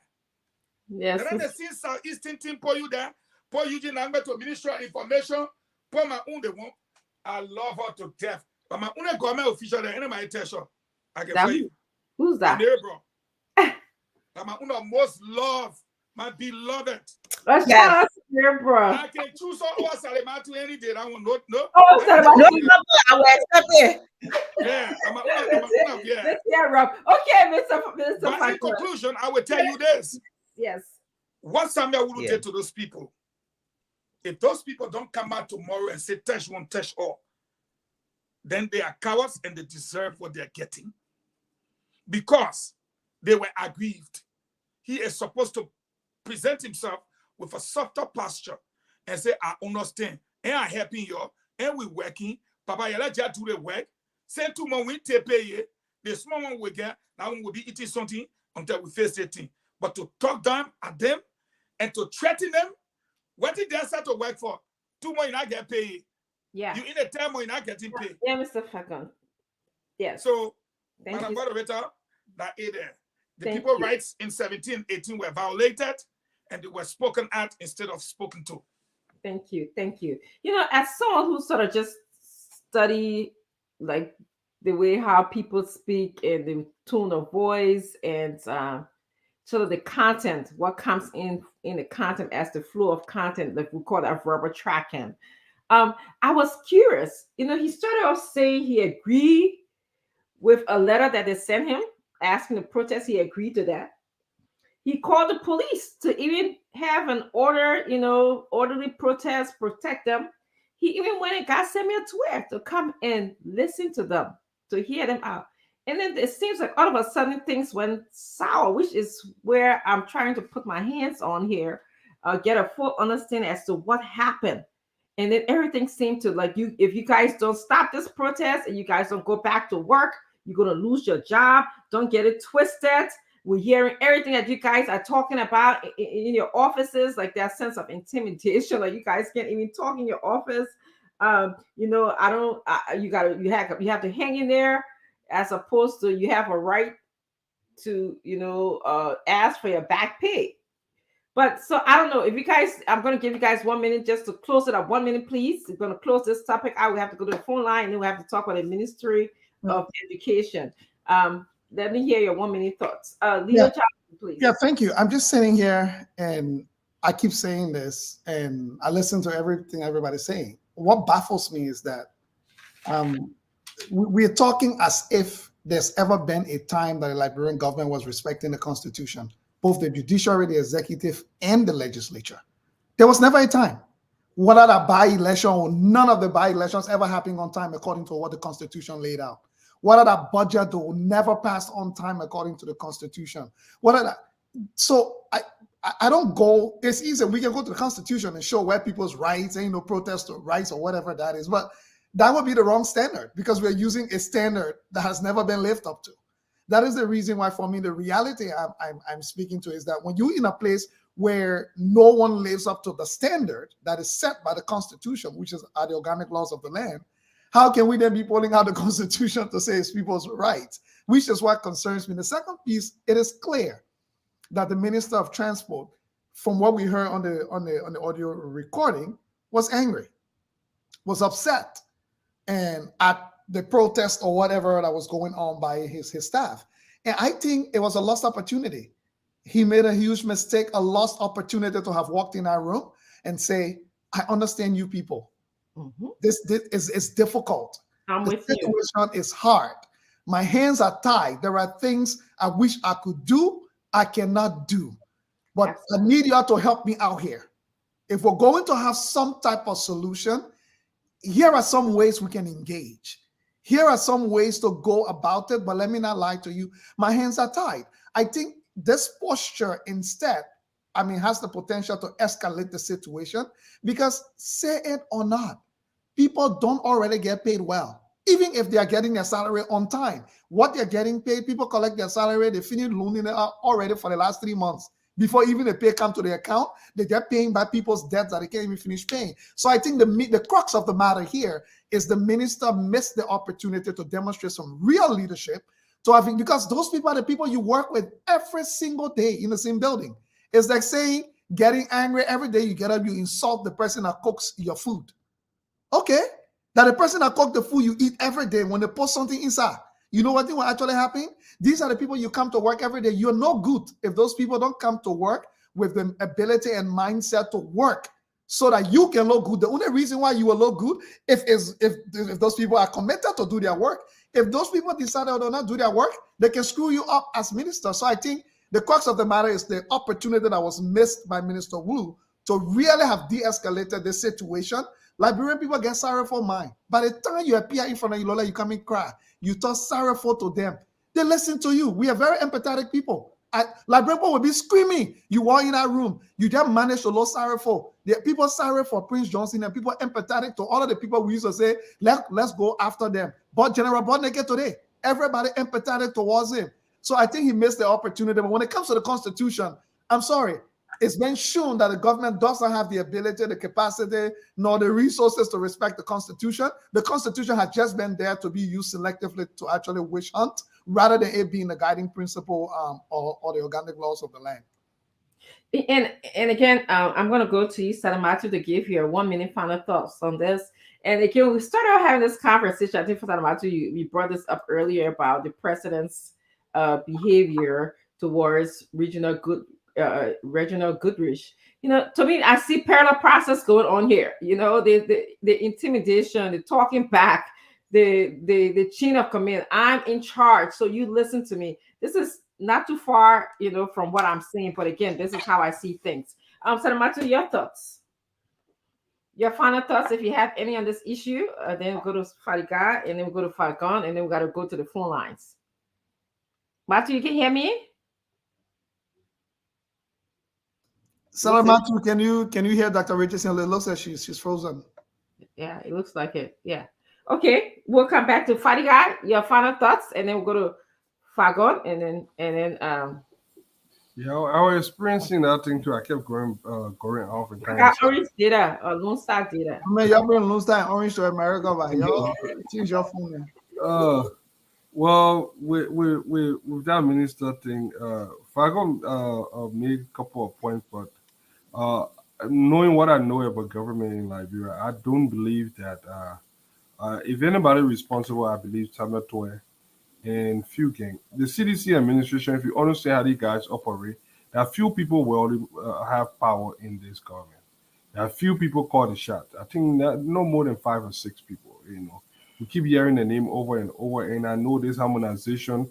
It was Samuel Toye was a brainchild. I know he said the World Bank wanted it, but Samuel Toye was a brainchild behind this harmonization. I don't know how much power Minister Wolu have, but his hands are tied. Did he speak to the people the way he should have spoken to them? Is it the best way to speak to the people? No. But the bulk lies with those protesters. If you can stand it, look, there is power in numbers. I do agree with Fangon's point that church won't touch all. But the deception with our Liberian people, 1 or 2 people will not be willing to let go of that one paycheck.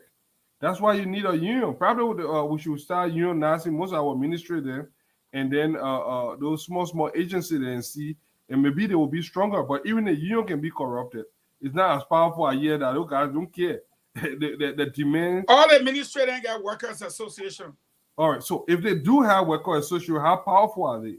Because the union in America, one of the things that they did was they were no nonsense. They were always on the side of the people. Now, one of the advantages the union started, even though it started off as a shaded company, but now they work on the side of the workers.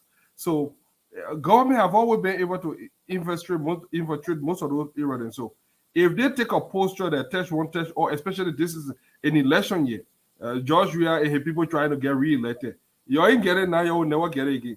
So, I mean, this is time for you to put all the cards on the table. That's only talking is like, oh, you get fire everybody. You're talking, oh, you get fire everybody. No. You come out to work. You'll be there. They bring police, they bring tear gas. You'll be there. You ain't need no political leader, the other advocate or something. You're always like, look, actually, Pompon did it. He started this. The people in the how they call the legislature, they couldn't even pay their own people. It started from all the way there. You think they will talk for you? So I think the position that most of the ministry are taking now, the best time to do it is this election year. George will get re-elected, it will free your oil again. In fact, they will add more people there. So yeah, y'all keep doing it. Thank you. 1 minute, Mr. Falcon, going to the phone lines. It's 5:40. The only thing I can say to those people. Not taking the education issue? Yes, we'll go to phone lines and then we'll do education issue. I just want to hear. I would say this, and Fadika just put the nail exactly to the spot I wanted it. It's like he read my mind and he said it. If these people don't get their money within the next 4 months, they can kiss themselves goodbye. Because it's election time. Come outside. Joey, I don't want to look like bad man. Some people don't want to fire anybody to take away votes. You fire 10 people, 15 people, you can't employ them. And when you fire 15 people that will embarrass your ministry every day, not a damn thing you can do. Right now, the government going around pinching money, giving it so. I mean, if you can't give me 2 months salary, give me one, let me be eating. Like Leo can say, don't pay Ministry of Finance the Liberian dollar component. Then you pay them the US component. Then you go on the other side and pay the other part under the LD component. Then you say you get US component. If they are serious to take pay, tomorrow, Tuesday, Information Ministry, I know for sure NTA people coming outside. The buses running, the buses making money. CDC people using the buses, but they're not paying. Then they work on them business. We rather say send 10 buses, the men send 10 buses. Nothing, they're coming outside tomorrow. Less and minds, information, education, transport. Y'all come outside, and I want 1 more set. The people give it to y'all. Y'all stay inside, y'all go another 1 more. It will be 3 months, and they will not get your fusa. If you yell at work for a long time, I don't want you using it. They will not get your fusa. Okay. All right. Okay. I want you can see if you can just come. Actually, I need your decision on this one here. Should we go to the education issue and then in the end, maybe by 6 o'clock, go to the phone lines, or should we just? I just want like. I think you should go straight because it's hard to go to the phone lines and come back. Because when you go to the phone line, then we can just stay on there. Yeah. Okay. Good. So let's transition a little bit and get to the education. Hey man, Leo is politics. You was so like program talk we hearing. Because remember that woman can go say stereo. I just tell you, my man. No, we'll get back. Especially I don't feel too good too, but we'll get back. Yeah. We'll talk about it. You know, Sonny making me I came out a little bit mad. Because all y'all are praising that are praising here, but nobody praise Salimatu here.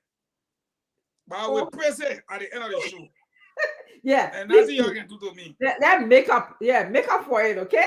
Look how beautiful, look how beautiful her hair sounds. I know, isn't it? She got it all up for us here. I mean, it is consummate in all its glamour.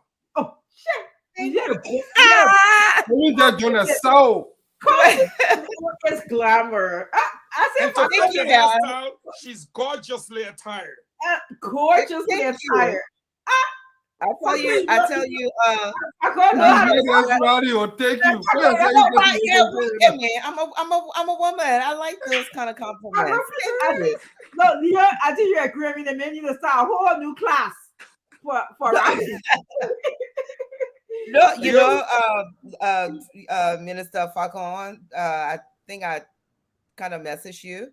Someone heard your podcast. Yeah, somebody who is not on social media, very close family member of mine, saw your listened to it. Somebody I think sent it to her, and she saw it, listened to it. So I was talking to her yesterday, and she was just saying, "Do you know this guy?" She called the last name. I said, "Yeah." And I honestly thinking that Spoon, some kind of weird she not get on Spoon, Facebook.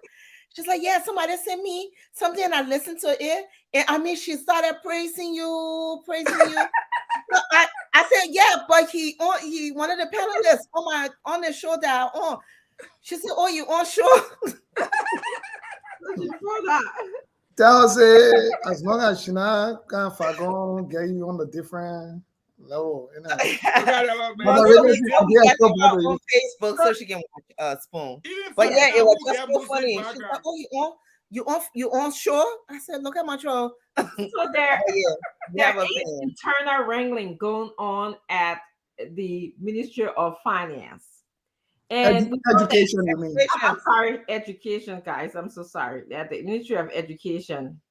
And this has been going on for a long time. We know that Madam Ellen Johnson Sirleaf called the education system a mess in Liberia. And she said that we have unqualified, unpaid, and unwilling teachers that are poisoning the quality of education in the country. Those were her words: unpaid, underqualified, and unwilling teachers that are poisoning the quality of education in the country. So, fast forward, we see people are telling us Front Page Africa printed that there has been internal wrangling at the Ministry of Education for some time, but it's coming to fruition. The Deputy Minister, Kessley, said that the minister solely interferes with his functions, his duties to perform, design, development, management, coordination of policy procedures and activities to enhance the education process. And we are hearing that there are more people that are resigning now. I wanted to move forward to ask you guys, how do you think this internal wrangling is contributing to this? What Yes, Dr. Richardson, there's yes. a letter in the group that was posted from the other assistant minister, Latin. Oh, boy. I can read it. I think it'll be this is a different one. Oh, yeah, from the minister to the deputy minister. Yeah, but no, the other minister, Kessley first, that Dr. Richard is separate. Yes, so Kessley resigned. Now they're saying that's another minister who Now also. there's another one from the minister to Honorable Latin Datong.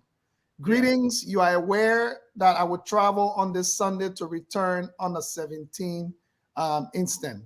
This is my first travel in our 5 years together, that I must write a formal letter for you to act. This is unfortunate, but considering that you have decided voluntarily not to accord me the due regard as the minister going forward, I have no choice otherwise. Given now that you intend to disengage from all SMT meetings, I think it's their senior management team meetings, and refrain from meeting with me for whatever reasons, I must now limit the actions you are authorized to take without my expressed approval. These include holding of SMT meetings, hiring of staff, and making any material expenditures without informing me in writing, which I must first approve. I regret that we are ending a good working relationship on a sad note after 5.5 years. Given the level of trust I have had with you and the unhindered authority that you have exercised in the administration of the affairs of the Ministry of Education over these 5 years, I will respect your opinion once you maintain the official respect that is required between my office and yours as a deputy. Unfortunately, we shall have a common responsibility to this country and must now reduce our interactions to writing to enable us proceed cordially without offense in this process. So this is not to Minister Kessley, this is to Minister Latim Datong, who's also, I think, a deputy minister as well, as he's addressed in the letter there. So apparently the minister is in India. Yeah, apparently the minister is in India currently for the printing of textbooks or something to that nature. And this issue is unfolding. There's a lot going on. He traveled with the deputy minister of I think, instructions, Mr. Abraham Kazulu, the one regarding some textbook printing in India for schools in Liberia. Anyway, that's the issue there, as you see. So two ministers, one deputy, one assistant. Kessley. Are you reporting that Kessley resigned? Front Page reported an article saying I think he threatened to resign. Yeah. Let me just go back to the article. Yeah, there's an article on Front Page Africa. He is saying that he's threatening that the minister is interfering with his functions. And he cited several portions of the education reform law that outline the responsibility of the deputy for planning, research, and development at the ministry. So actually, the article says yes that he threatened to, he announced, Education Minister, Deputy Education Minister announced he's resigning. Announces he's disengaging from all activities over Minister Soni's alleged interference. Yeah. So he did not resign. He only announced that he's disengaging from all activities as a result of Minister Soni's interference. I don't know what to make of that disengagement. What does that mean? That means you move from inside anything. But it's the same thing the man said to the deputy minister for administration, Latim Gaton. It's like Latim and Kesali say, you know what? Do your own thing. Anything you want to, just do it, but we'll not be part of it. If you see it coming like that with my experience, I wish Salimanti look at me. With my experience, if you see it coming like that, it means kuku jumuku. Something happen, everybody dressing back. Yes. Because when you fall down, yourself will not sit down on the platform. So just so you know, I think there have been accusations that Minister Sonny seems to be running everything for the various deputy ministers' positions, or the two at least that are in question, including. Now today you want to speak people. What a book for Marco managing? Hey, he won't speak it. I think they put out saying they tired with him. Marco manages. Why any regional guru came here and said, I'm not be speaking simple English. I'm only speak proper English because we're speaking like bureau or simple English. So let's go ahead. Yeah. That is simple English. The man look at him, look at his team account. Why you put people behind it? Exactly. But he joined democracy and anyway, but the accusations of Minister Sonny, including currently being in India for textbook printing, that apparently there was some kickbacks about the textbook printing, as well as. So again, I think when you have two of your deputies coming out to the public like this, right? Because this is no longer like secret at this point. Clearly, I mean, it's very clear in what's his name, Kesali's message. He said, "It is with sadness that I inform you all that while I seek the interventions of the presidency, I am disengaging from all activities of the Ministry of Education until the Minister of Education, Minister D. Ansusoni Sion, can allow me to perform all of my statutory duties and functions, including serve as a clearinghouse for education development activities, be the principal liaison between the Ministry and Ministry of Planning and Economic Affairs, development partners, donor communities, domestic and external institutions involved in education, be the arm of the ministry principally responsible for the preparation of the ministry annual report and budget." So there you have it. All of the juicy eating and been taken from the man right now, and he's saying clearly that he's disengaging from all other activities. And now we see another letter to Minister Latim Daton, also restricting his functions as a result of disagreements between him and the minister. So there's something in it. What are you guys thinking, Leo? Any thoughts? I know you mentioned there seems to be allegation of kickbacks. Yeah, I'm just personally, I would just say again, this is, it's sad and it's happening everywhere. We just came from transport, now we're to education or so. And the sad thing is happening in education. In fact, apparently all government schools, like primary schools, supposed to be free. They're only supposed to be charging registration. I remember a few years ago that the registration fees that people were collecting in cash, they will have to send it to the Ministry of Education, and then I think 60% will go back to them, the cash, and then 40% will stay at the Ministry of Education. This was a few years back when I was in Liberia doing some of the research that I learned from local schools, and apparently they were making allegations that that money was not covered under the budget, was not reported under the budget directly. And now we hear, when you think about the state of education in Liberia and how bad things are, to have the minister and two of his deputies literally saying to each other, we don't want to have anything to do with each other, including in running the ministry, unless we need to respect each other. I mean, it is sad. And currently the minister is out of the country and his principal deputies are saying they don't want to be engaged in any of the activities, the people who are supposed to be in charge. And the little I know about the Liberian government is that these deputy ministers are really the technical people. They are actually the one who run the ministry itself. The minister is more of like the political head who's able to get out there, be the face, and do all of the things. But when it comes to the technical day-to-day running and managing of the system, and keep, as you can see, Minister Kesali clearly outlining the number of things that are actually under his portfolio, it is this deputy minister. So if they're stepping aside, but I don't see Minister Sonny saying they are being fired, and, because they did something wrong. What is going to happen when they are disengaging or when they are being restricted in their roles? how then is Minister Sonny expecting to have the Ministry of Education run in a very dire situation where education, I think you said mess, but it's getting messier based where we actually are? And what would the donors think? Because most of the education ministry funding really comes from donors. It's not really the Liberian government budget. I think it's $92 million for all education, including colleges, universities, and the primary level as well. So the question becomes, what message is this sending to the international partners, to donors, and people who actually fund the education ministry, that there is this ongoing conflict where the people who are supposed to run the day-to-day affairs feel like they've been sidelined, or they've been restricted, and the minister and them don't have the same cordial working relationship, so that they can be able to get Liberia's education from where it is to trying to see if it can go anywhere. I think this is just bad. It shows almost like it's a wild, wild west out there with all these things popping up from different government ministries now. It is education. And I think the silence for the deputy minister to be calling on the president's intervention, for me, speaks huge volume that it have to go for the president to intervene. What does that mean? I don't know.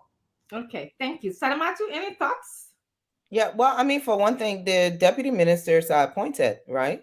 So their boss, the boss is the president. So if they can get anywhere with the minister, that's the next person they should address. But it is sad that we seen this out in the public. It would be nice to hear from we heard from one of the deputies, which was Kesley, but to hear from the other deputy, because the letter that we have, it was from the minister to the deputy, just pretty much saying, I'm not talking to you anymore. Anything we got to do, we'll go ahead and put it in writing. Memo.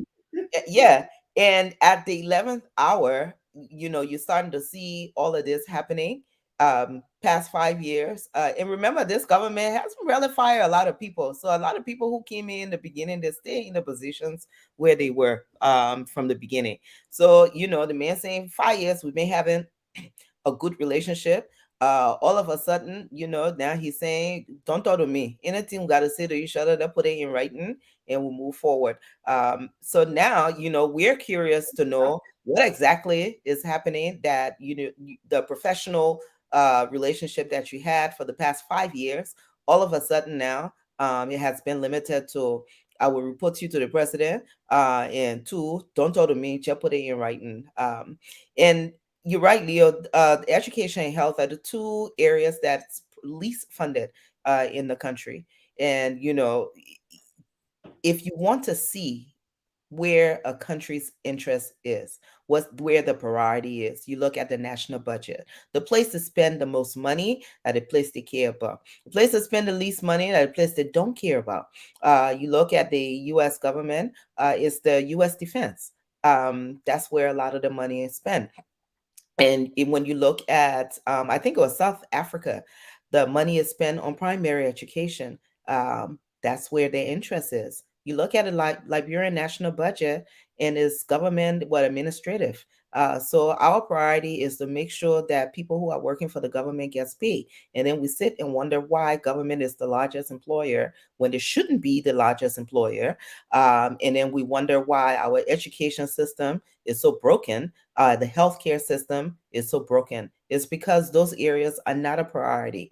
So, I hope, I know Latim, and, I just hope that he's always come across as a very professional guy. So I just hope whatever they're doing, they should take it back in the back. And they can take it back in the back and then they come and tell us what exactly happening. I mean, yeah, we sit out here, we check guessing, and we thought then people get vexed. Tell us exactly what's happening. Especially the Napoli kind of letter out when people start guessing and then they get outside, yeah. It's the 11th hour. It also seemed like a lot of people just disengaging. Like, you know what? After 5, 6, 7 years, now you say, tired, let me go. Oh, I'm tired, let me go. That's what it seemed like. But I think it is something bigger. There will probably be more allegations. And, unless somebody can talk, we'll win. Somebody will talk. Yes. Let's go to you, Fadika. Well, we are seeing a rapid disintegration of this government, and election matters. What we are seeing is nothing new. I mean, the we administration have proven that they know how to take ineptitude to a whole new level. These guys have I don't even understand. There are still a lot of ministries that still need to be filled. There are still a lot of things that are not functioning in Liberia. And we wonder why no foreign direct investment. And these are the things, specifically to this ministry. Uh, this is just the tip of the iceberg. This is happening in every ministry. I've seen people fighting deputy minister and the other people. There's too much bickering. This is what happened when happens when you give people position not based on qualification but based on party loyalty. So what we are seeing here right now is people have the president ears. Those people are untouchable. Those that do not have the president ears, you can just sit there and write those letters and complain and complain. And at the end of the day, nothing going to happen. If you complain too hard, you will lose your job. That's the least you will get, lose your job. And if you dare come out to the media and say something about it, oh, then you will rather you lose your job. So this is what will happen. People that do not, they know the law, they know the rules, but they decide not to play by the rules. And the only solution is in October. I mean, that's the only solution to this thing. We can talk all we want, the solution. And you tired of hearing this kind of thing. Even one of the worst things with this government and most people have not seen that voting black as civil servant. Civil servant will teach this job government lesson come October. Civil servants are angry. Those people do not want to be where they are. They threaten them to not go out to protest. We know that. We know that they are keeping them hostage. They cannot do anything freely because the paycheck on the line. But I mean, it could get worse. It could get. It's an open secret. Everybody know that. You protest. You got they force them to go out. And, to the different rally. They force them to do this. So they get rather better say anything. So I mean, the only thing that I can say now to close on this is that we have seen this through all this administration for the last 5 years. It's not going to end. The only solution is in October 10th. That's why we are advocating for people to come together and move this thing forward. Thank you. Thank you. If you're just joining us, I'm also asking to please share the show, enjoy commenting. We respect your views, just like you respect ours. I want to make an announcement. Tomorrow, we're going to have John Balut, Senator John Balut. He is the one who is on a quest to have JMB and Cummings run on a ticket. So he's going to be here tomorrow as our guest. On Wednesday, we're going to have Chairman Billy here. He's going to be talking about the CPP lawsuit and other current political topics. Can we tell the VP for CPP? Well, stay tuned. Excuse me, you want to know, Chairman? What? I'm very, very interested in knowing who's the vice president. Stay tuned. Share the show. Be here. Don't move. Don't shake. Don't go anywhere. You'll come again.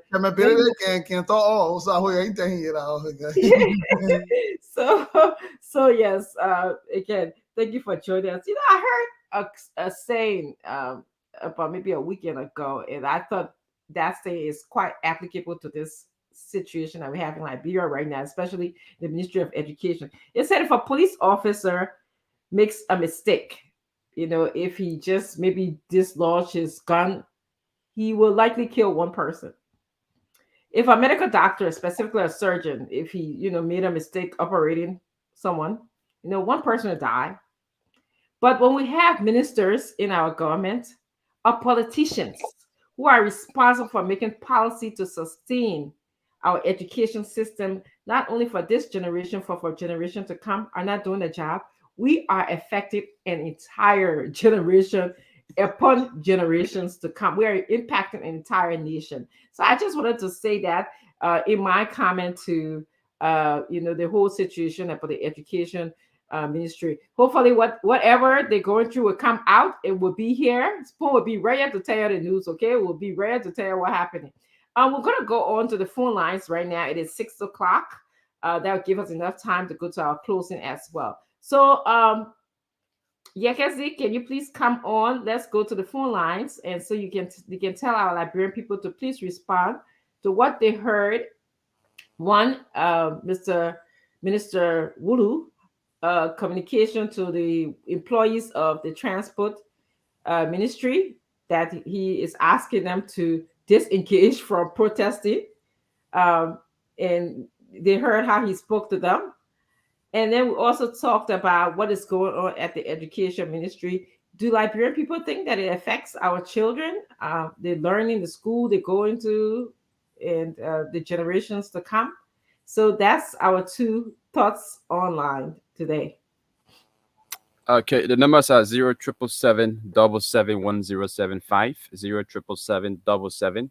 077771075, 055101075. Let's go to the lines. Good evening. Hello? Hello? Okay, let's talk to this person. Good evening. Evening. Good evening to the panelists. Okay. This is DJ Lemar calling from Kowa. Let's hear you. Legacy and the entire partner on the show tonight. Let me say this. Honorable Jim Fakon, you always say the best for Liberia, and the Liberian people should listen to you. And then it gets shown to us that there is no government in the country. We have to accuse somebody for stealing. Why you couldn't bring the war economic between us? The war economic we have done better for us. Therefore, when you're in the opposition, why this time you don't want to bring it? Then you go in the comments on somebody. This man is now a leader. We can't forgive. And that is so. The thing that will happen to the party chairman, on I think that he said, the president waiting for a second time when you win in this country, that president we have.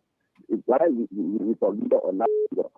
You see the full way from President we are. But then like young people, let them make mistakes. President we are there for the second time. I think we know whether we are like or whether we are human being or leader or citizen. Thank you. Thank you very much. Good evening.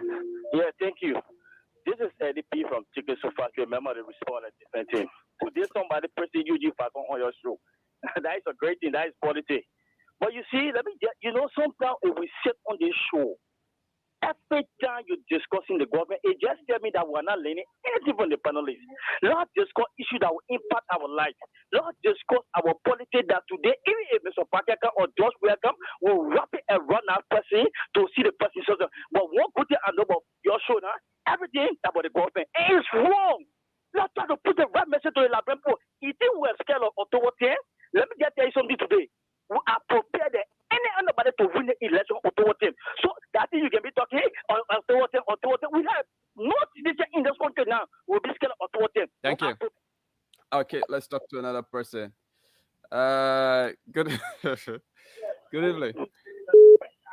Good evening. Your name and where you join us from? Thank you. Emmanuel M. Super J. I join you from a resident in Peru community. Let me say good evening to the folks in the U.S. Quickly, I want to speak on the issue about the president and communicate. President, I call it misunderstanding between him and former colleague in a courage, whatever happened between the president and former police. It doesn't mean the president is not a president. He's a president, I don't know where people are coming from. There's no leadership. There's no government, no president in the country. Yes, there's president, but everyone has that way of expressing things. That's the reason the president went in closed door. And as a matter of fact, there's no evidence that Gurush has provided. Hello? Yeah, hello. Okay, well, let's say previous caller. Let's hear you. Your name and where you join us from? My name is Maya from Mambasle. Maya, let's hear you. Yeah. So, I'm living in Liberia here. Time to stand Liberia was country at law. But at this present movement, the country is not country alone. It is country at men. So that the problem that we face in the country, if you don't have money, you don't got rights. So it's not just easy for us to go through it. You put that over there, you should pray for us. So that there can be ways for our own children, our money, our grandchildren, so there can be life for them tomorrow.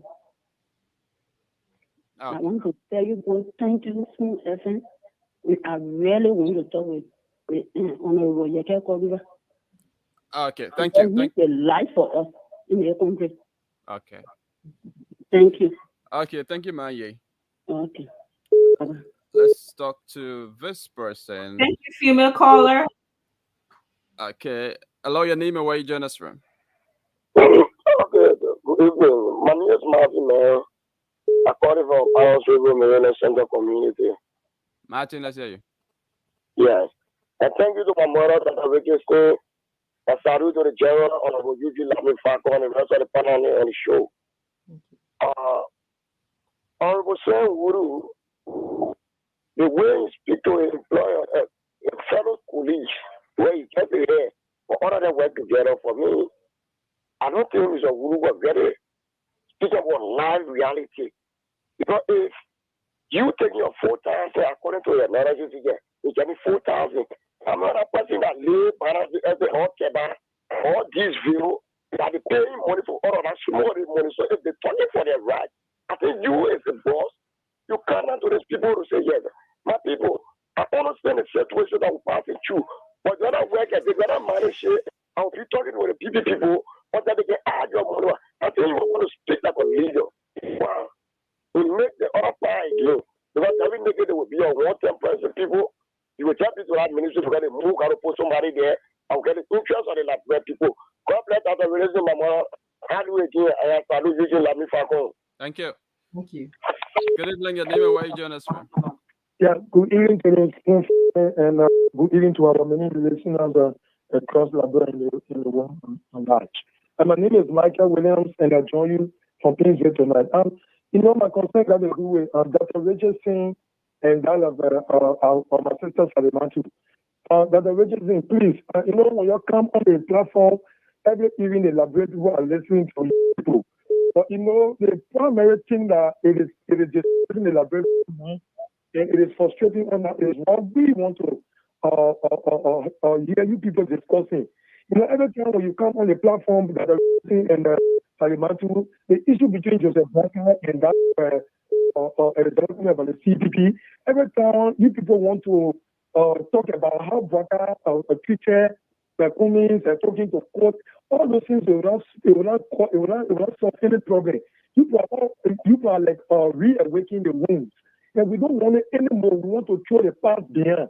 That's why we say you should forget about all those things and you will continue to bring up. Anytime you come on the platform, especially Salimatu, she will say things that will bring people hurt. And you got to stop saying Salimatu, let not be focused to force ahead. Okay. We opposition can come together that we can be able to move the over this country. Thank you. Thank you. Thank you very much. Good evening. Hello. Your name and where you join us from? My name is Clive, according to Johnsonville. Let's hear you. Okay, my brother, let me just tell you something. If you look at the whole thing here, when the people had the protest that day, Twitter went there and bullshit the people and told the people say they were going to get a play. Samuel went for finance ministry. He said, "Mama, go tell the people say, anybody put there, you fire them. I get no money from nobody." So that the man went to tell the people. Hey, you understand? Nothing different happened. Samuel Woody got nothing to do. He said no money. He said, "My man got no money." Go tell the people, anybody call fire there. That's not happening. And if I go said no, you ask me. Okay. Thank you. Let's talk to this person on the line. Hello, your name and where you join us from? Good evening. Good evening. Your name and where you join us from? Okay, my name is Sio Miller Debler, the United Youth Co-Chair from Pinsville. Let me say good evening to the Spoon family, to every one of you that are in studio tonight. I appreciated Spoon from the beginning when Spoon started. And now Spoon started informing the Liberian people concerned about election and things that are concerning the country. But now, I think what we're going now, it is time now for everybody now to see how best now to do our own prediction on the game that coming to play, which is October 10th. And Now I expecting everybody now to come out for some time, bring opinion pool. Let's see our leader that we're talking about in this country, most especially the opposition. Let's see how best we can encourage each other for all to get one goal in this country. Thank you very much. God bless you. Thank you. Hello, your name and where you join us from? Yes, my name is Daniel T. I call from 540. Let's hear you. Yes, I heard somebody saying on the program here that the young people are defective. Yes, the young people are defective. And then in your field there, Eugene Fagon is one of the defective persons that we are looking at. You see, Eugene Fagon, they are not good to the young people. JKC? Here, he was a major spokesman for the government. Okay. All the wrong thing that he's talking about. Okay, thank you very much. Let's now cross over to the team there for the continuation of the show. Thank you. Good day. Could you please come? Let's take some diaspora calls. Good day. Are you with us? Thank you. Can you please facilitate the diaspora calls? Hello. Hello. Your name and where you calling from? Yeah, my name is Corey Shibo. Mm-hmm. Go ahead. Can you hear me? Yeah, go ahead. Yeah, I'm calling regarding the issue faced on Liberia. Yeah. So, I want They the don't panel you want to talk on the show? all of those supporters of You want to talk on the show? Joseph Boykan and that of Mr. Alexander Comment. All right, hold on. To listen to the opinion pool, because in America, where we live, based upon the pool never lied. The pool was always tell you who's going to be the nominee of the party, and definitely 90% of the time, it always come true. All right. Look, let us disregard everything and look at who really the Liberian people are really crying for. Okay. Let us not deceive those who stand up bearer. It's about time working together and forget about everything. I know other people think that when Alexander became president, they will get the position because Joseph Baker will not get the position. Let them disregard everything and put the country first. In as much they are marketable, no matter who gets in power to build a work. All right, sir. Thank you. I think that should be the solution. All right, thank you. Let me take Oliver Dillon from the Ministry of Transport. He said he wants to make a contribution regarding what was discussed. Good evening, Honorable. Good day. Is he able to come on anytime during the week? Good evening. He will speak to that now. Yeah, how are you? Good evening to our many listeners. Thanks to the panelists. My name is Oliver Dillon. I'm an employee of the Ministry of Transport. I am privileged to be in the senior staff meeting, but unfortunately today traffic had me. I was not part of the meeting. Okay. Whoever did that reporting today, they try to do their best. But they should have balanced it because right after the senior staff meeting, the minister convened a general staff meeting for which he commended those that did a protest and said in another form they buttressed his effort because he had been one of those advocating for the increasement of salary. Looking at the salary for the employees at the Ministry of Transport and for the revenue generated, he said it was so low. He had been advocating and it did not go well, but the protester helped to buttress his effort. And he even alleviated the fear that people had that because the protester, the minister were going against them, he told him nothing against anybody. So who did that recording today? You have done the recording for the senior staff meeting and send it to Spoon FM that you can balance your reporting. That's just my contribution. All right. Okay. Hello. Hello. Hello. Yeah, your name and where you calling from?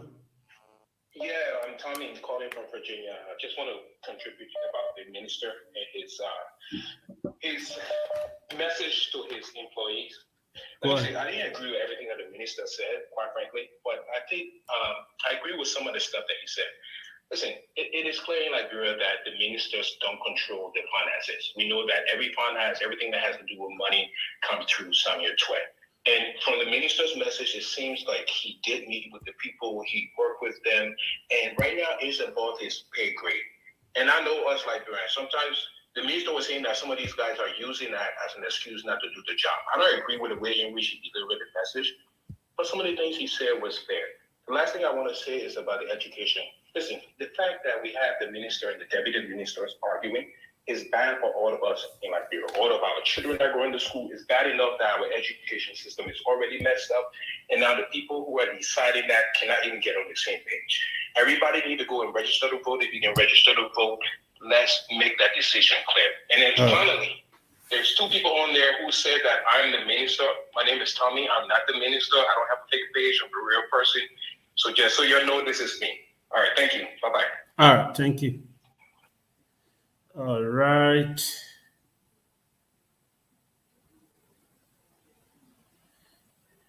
Hello. Good afternoon, Spoon, TDS, and FM. My name is UJ Johnson, calling from Fargo, North Dakota. Yeah, go ahead. Okay. Thank you, Dan, for the program today, but I have a little issue with my brother Leo. I know that my brother, our last name is Johnson, but I just want to make him to understand something. You were attacking, you were saying something about the senator today, Senator Gabriel Darrell, he sat down there, he didn't talk to JFP and Mr. Kumis about them coming together. But Leo, let me make you to understand. This whole situation, this is what we were looking at from the very beginning, and we were talking to these guys, especially our other political leader, Mr. Kumis. You know, it's better you sit on the old mat and plant a new one. Okay. This is the situation we're looking at today. Now you see what is happening. And looking something away, and everybody right now, the two candidates in the race right now, everybody talking about is JFB and President George Manawia. You see, sometimes you look ahead or something and make a judgment. People are trying to make you to know that you coming straight, I'm going to be president, and you know that it will not work that way. All right. You should have come on and prepare for the very beginning and know that he will be the next president right after JFB. And he left all that to the side, he just will be president directly. But today what you said about Abraham Dawud, you know, but Leo, I will be honest to you, you are completely wrong. All right, sir. And I'll say thank you very much. All right, sir. Thank you. Let me get the score. Get this. So if you want to call, this is no, this call keep connecting. Yeah, Lofa Julius, welcome. You are live. Thank you, Mr. Goudet. Yeah. You know, let me just say this. The fact that we have gone through several years of civil war where our people died, and these are the same justification we hear every time. Oh, you know what? Let's just leave it and move on. Oh, let's leave these people and move on. Let bygone be bygone. We will sit there and watch other people get persecuted for no reason. We all sat here and listened to other people insult. Okay, they went low as they could, and today you all sat there and made mockery of it. Now you're talking about this man should simply accept it. Look, if you guys think the change for Liberia simply has to do with the removal of George Weah, you are misleading yourself. The change we want in Liberia is not a partial change. We want holistic change. That means the system have to be recalibrated. If you sat there and allow somebody to be insulted and then say, let the person just agree, accept it, and move on, you're lying. We will change Liberia holistically, and the systematic approach will be done. So, Mr. Cummings, if you're listening, don't buy into nonsense about just accept it and move on. Let everybody show their weight. If George Weah become president, that's what the Liberian people want. No need to fear the people. Thank you. All right. Enjoy your Liberia. Thank you. Let's yes, that's all. That's the last call. Thank you. Good day. Let's move on to our closing comments now. We're going to start with Leo. Leo, and then we'll go to Salimatu, and then Fadika, and then if Fakon doesn't come back, I will be the last one. Yeah, thank you. So it's a few things to say here. I just sit here and I reflect all the time. So we're in a country where the police cannot afford to buy vehicles or gas to run daily logistics. When you see our police vehicles, most of them are always donated. You see some of them with United States writing stay on the donated vehicles. But legislators can allow themselves the luxury of spending over $4 million every 2 years to buy themselves $40,000 vehicles each, just to drive from their houses and come to work. And we think that is actually okay. We sit here when we see the same Cummins and Boakai situation that we're talking about. People are not angry at their various heroes who are driving this wedge, but they are angry at people who are saying what the problem is and how it needs to be fixed. I beg you, we sorry. Y'all go back to your hero there who created a problem. You'll see me, you'll see Salamantu, you'll see Dr. Richardson. None of them caused Boakai or Cummins before. The people who are here making sure, you don't even realize that all of you are being played. These people were hell bent on making sure Cummins and Boakai don't talk to each other because they are coming frita them because they are incompetent and cannot acquire jobs and positions by their competence, but want to make sure that there's a vacuum so that either Cummins or Boakai can be vulnerable to rely on them by someone a Koyokaya way to win the election. That's when they go. Drive a wedge, because who in their right mind, in their senses, could not have seen an opportunity, to matter what happened in the CPP, for cooler heads to have reigned and use an ability, the pressure that we feeling now. Where was that pressure 2 years ago? But you can blame the people that are just talking about where the problem is. We're sorry. No bargain be bargain. We are fixing the problem. Because the same thing will happen again when the people win the election. Then the Cummins camp versus the Boakai camp running the country in two different directions. Then what's the point? How better are you people than George we are? It's not only about winning election. If you can get together for the biggest prize in the country, that after you win a prize, you won't convince or not that you just sit there and say Kumaya. No, now you get a prize, you will not give a hell about any of the Liberian people. So we're saying right now, you muster the courage to show some leadership. You're ringing in all your heroes there, and people that have been passing around causing everybody. You're letting them know going forward, no more. You'll show some remorse. The next thing I would say here is that the legislature is sitting down. How can we have an election when the Constitution says a census is supposed to be held, the executives are supposed to submit the report of the census to the legislature, and the legislature is supposed to turn that over to NEC, instructing them to redivide constituencies, and it is based on those constituencies that voter registration is supposed to occur. So correct. Right now you're registering what constituency you know you are in, by the way, because we haven't heard anything yet about the census. Where is the census? Did it disappear? And the last thing I will close on here, Dr. Richardson, it is a shame that up to now, we're in Canada, the Liberian community. I wear my Liberian Association community president's hat to actually say the one. As president of the Liberian Association of Canada, the Liberian government has vehemently refused, in my opinion, to open new frontiers of development in Canada. I will tell you today, during the Ebola crisis, Canada gave over $200 million. During the Ebola crisis, the first ever vaccine invented for Ebola was invented right beside me here in Winnipeg. Canada flew the first doses, that time Ambassador Jeremiah Solonta was ambassador, to Liberia, not to Guinea, not to Cote d'Ivoire, to Liberia. We're sitting here, we not come to America, beg the people, they put tire with us. We not chocolate, scatter the Democratic Party tire with us, the Republican Party tire also right now. They can just look at all the fools when we come here. We got a country like Canada sitting here, one of the world's largest economic soft power. Right here, Dr. Richardson, for us to leave from Canada to carry people to Liberia to help us, we got to fly them to Washington, D.C. to get visas.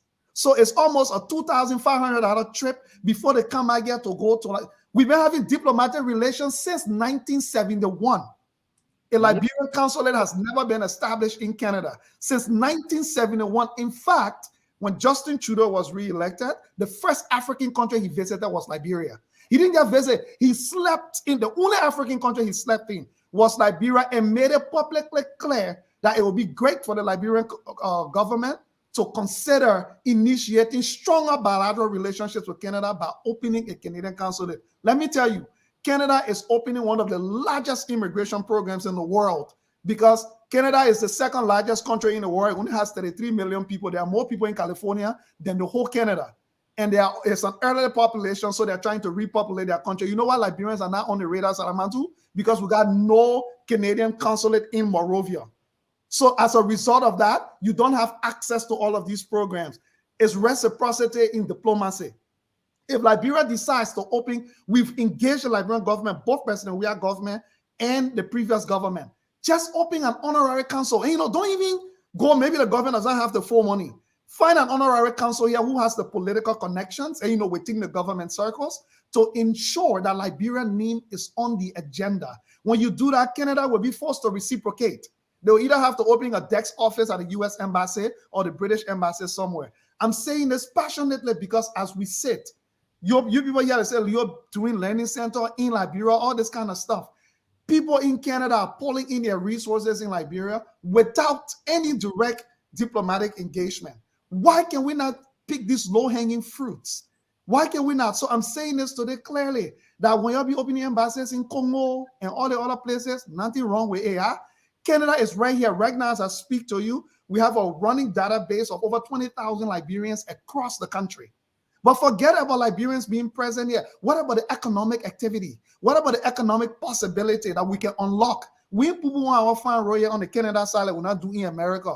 So let's leave the slate clean and try to develop something that can, for once, forge a new type of relationship. So you're the people in government, you're hearing me.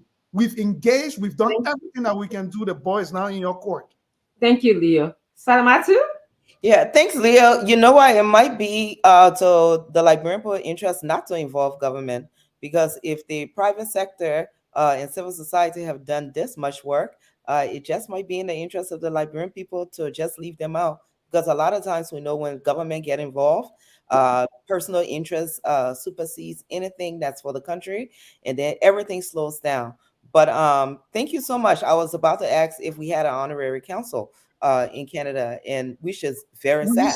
We used to have one when Madam Salif came in and she suspended all of the honorary council. Since then, there has been none.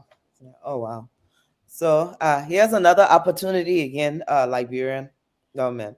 But thanks again, Leo. I think Leo did a lot of my closing about people who, you attacking us for saying what the issues are on the ground, what's happening. And when people say, oh, you don't understand Liberia, you don't understand Liberia, it's not that we don't understand Liberia, it's that we don't agree with a lot of things that's happening in Liberia. I also guess when you'll see us sitting down with these little backgrounds, you'll forget some of us actually lived in Liberia, that just the other day that some of us decided, you know what, we live in Liberia. So nobody should sit on here and tell me they know more about Liberia than me. There may be some areas that you may know more of. There may be some areas I know more of. But let me tell you, Liberia ain't nothing changing. Everything we know about Liberia, we know, we understand. We just don't agree with a lot of things that's happening. And the last caller that called, when we're talking about politics, again, I would never claim to be some kind of political genius, because that's not my era. Yeah, I'm not a politician. I always say I love politics, but I'm not a politician. The thing that some of us look for is not changing the face of the government. That's not in my interest. If that's in somebody's interest, then fine. For me to sit here and fake it out and say things that people want to hear, because one day when you talk so, the thing for the other person, and you talk so, reading some of the comments, somebody swear I see Dishana, because I agree partially agree with what Simulu said. And again, George, we are today. Yeah, and I I stay on my yeah, because I agree with some of the things that they do or said. And don't get me wrong, I don't agree with their style of governing. I don't have anything personal against a lot of these people. I don't know them that well. Yeah, that not my friend. Me and they ain't passing no corner. Yeah, I know the president from nowhere, but I don't agree with the way they are governing.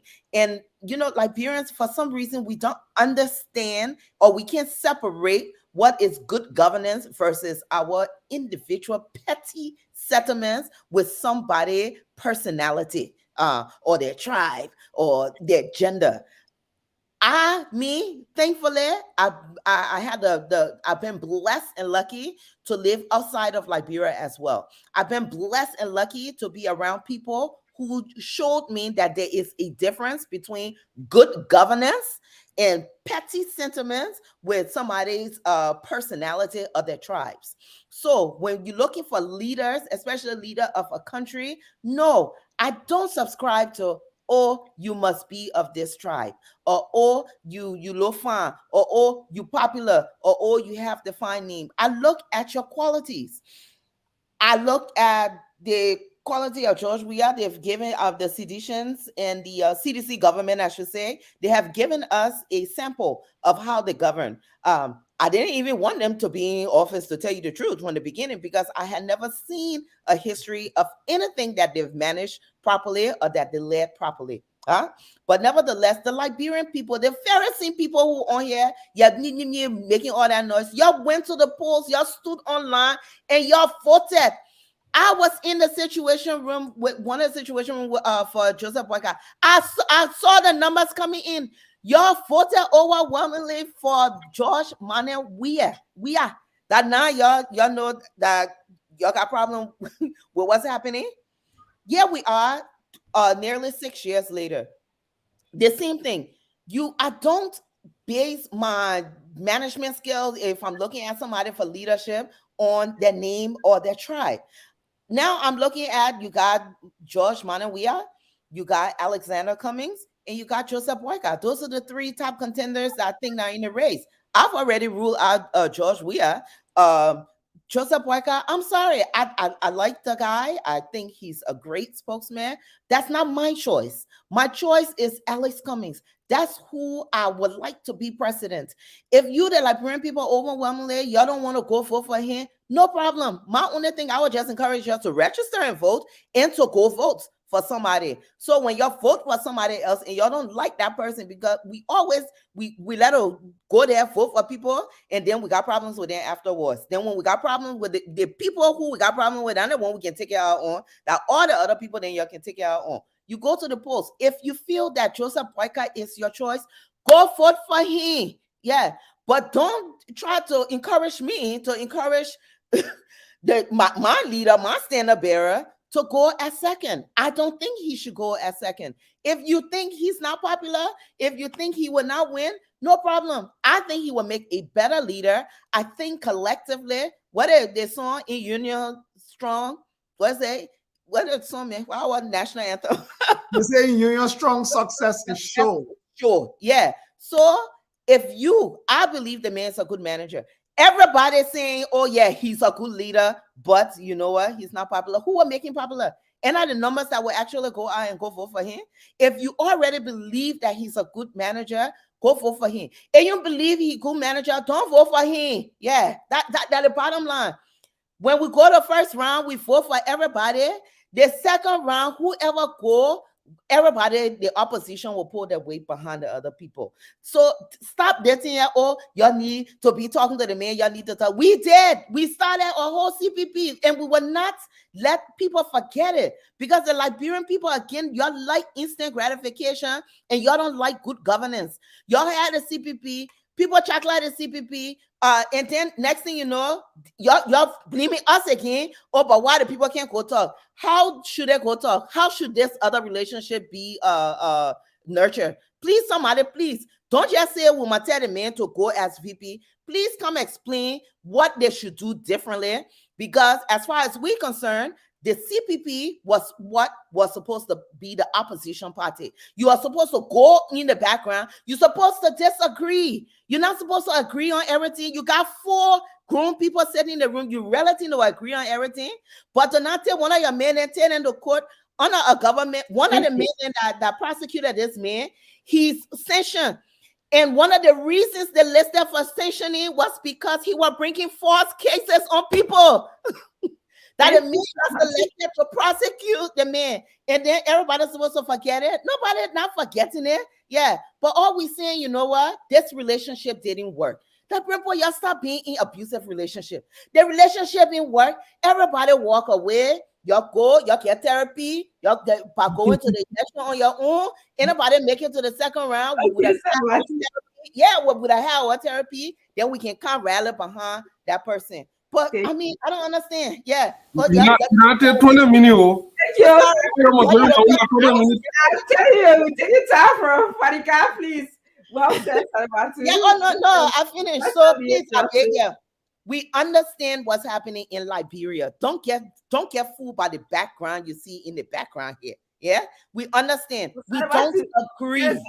Okay, I finished now. Thank you. The woman on fire. I'm telling you, Jack, get ready. They're coming for you. They don't want to be causing people.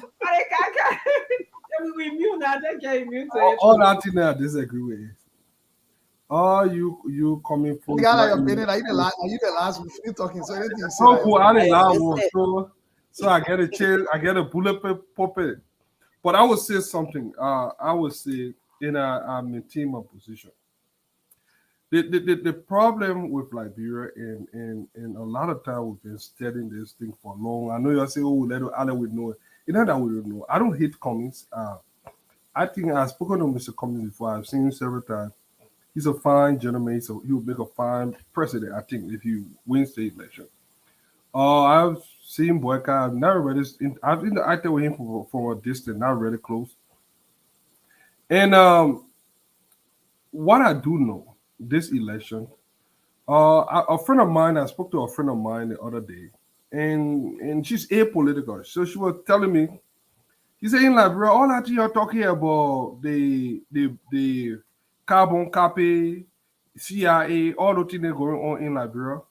You see, I know the people in Liberia, they don't talk on the road. There's something the president has done to the media.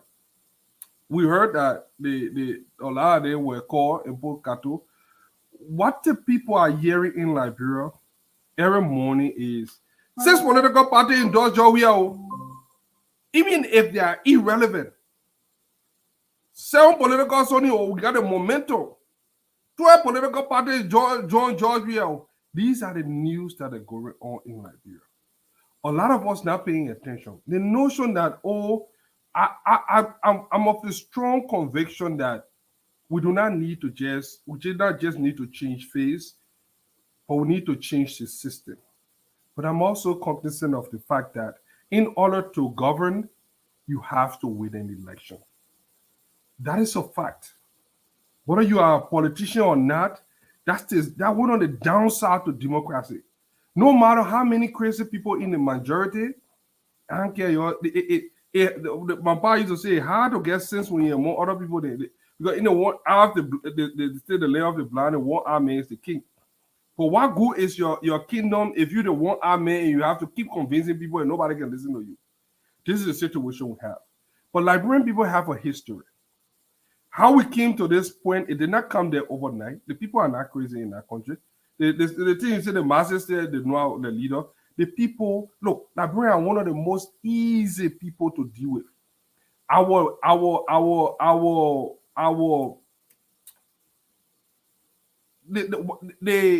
they call it? So this Leo can always say the standard is so low, the people just want the bare minimum. Politicians all over have lied to them. The woman have lied to them. The people just want the bare minimum. As we go to this thing, I would not go through all the different history. As we go to the election, 2 things we are observing. A lot of these Cummings folks, a lot of those ANC folks, I heard my friend Lofa Julia saying, they beat this on it. You know what? Liberia is bigger than Cummings little feelings. Liberia is bigger than who they were. You think people ain't cost me too? Some of the people that cost me today. You see, the hypocrisy with our electorates and all of us is when it's not us, we're not supporting the other side. Musa Belete today, I know ANC people that were costing Musa Belete. Who got tip that were costing Musa Belete. I know people that want war crime today and tomorrow they want war crime. Because if Mr. Cummings come here today and say, you know what? I carry Prince Johnson as my vice president, I can bet my neck. All the ANC people, especially my girl Sadomatu, all of them will vote for. No. All right. Maybe you will take it from there. You see what they? Everybody, if coming so if the leaders say they want this, so we are still promoting individual. We can say we like Mr. Cummings today, but everybody like Liberia today is mainly because they want the guy. It's about their guy. I want some of you to do one thing. Because I know a lot of you don't even have it. Look in your phone and see what do you have about 10 people in Liberia phone no more in our phone there. And you don't have 10 people who in Liberia that you can call regularly, that you got a number in your phone. You don't get it. You don't even know what is going on in the ground. Look in your phone today. So all of you here that are listening, you, all of you here, look in your phone. Show me. I got more. I got 30. No, I reduce the bare minimum. You are in Liberia, Salamato. I'm talking about the commissioning. The commissioning. I got plenty of. I'm telling the commissioning, look in your phone and you got 10 phone of people in Liberia. I look at my send wave. Look at your, all right. You see some all got same wave. Look at your commissioning. Now I'm talking about the commissioning or the ALP sharing. Look in your phone, ANC sharing. Look in your phone, call those people tomorrow and ask for the sentiment on the ground. I like to be realistic. Somebody I don't like coming. I also many on the other show they're talking nonsense. The whole day you steal money. The other one they pay them. All the people can get lie on people need. People that don't know, they just lie, just fabricate story, and people love the sensation. How, oh yeah, instead of bribing the people there and did it now. Me, I on the radio because Stanton did one thing that a lot of you have not done, even some of your political leaders they have not done. Stanton created an avenue for the Liberian people to listen to information. Information is not readily available. When the government finish buying all the spoon, one of the few stations that nobody now buy. Yeah, we can be bashing the government. The government got all right to bring people here. They don't want to bring people here. Like the business will keep talking. When if I go open my mouth, we'll keep talking. Like the business, they won't call us speech from all, let them call us speech. But we will keep educating the Liberian people. That is my interest in Spoon Network. For you to come and sit down and look at career people that even see yourself.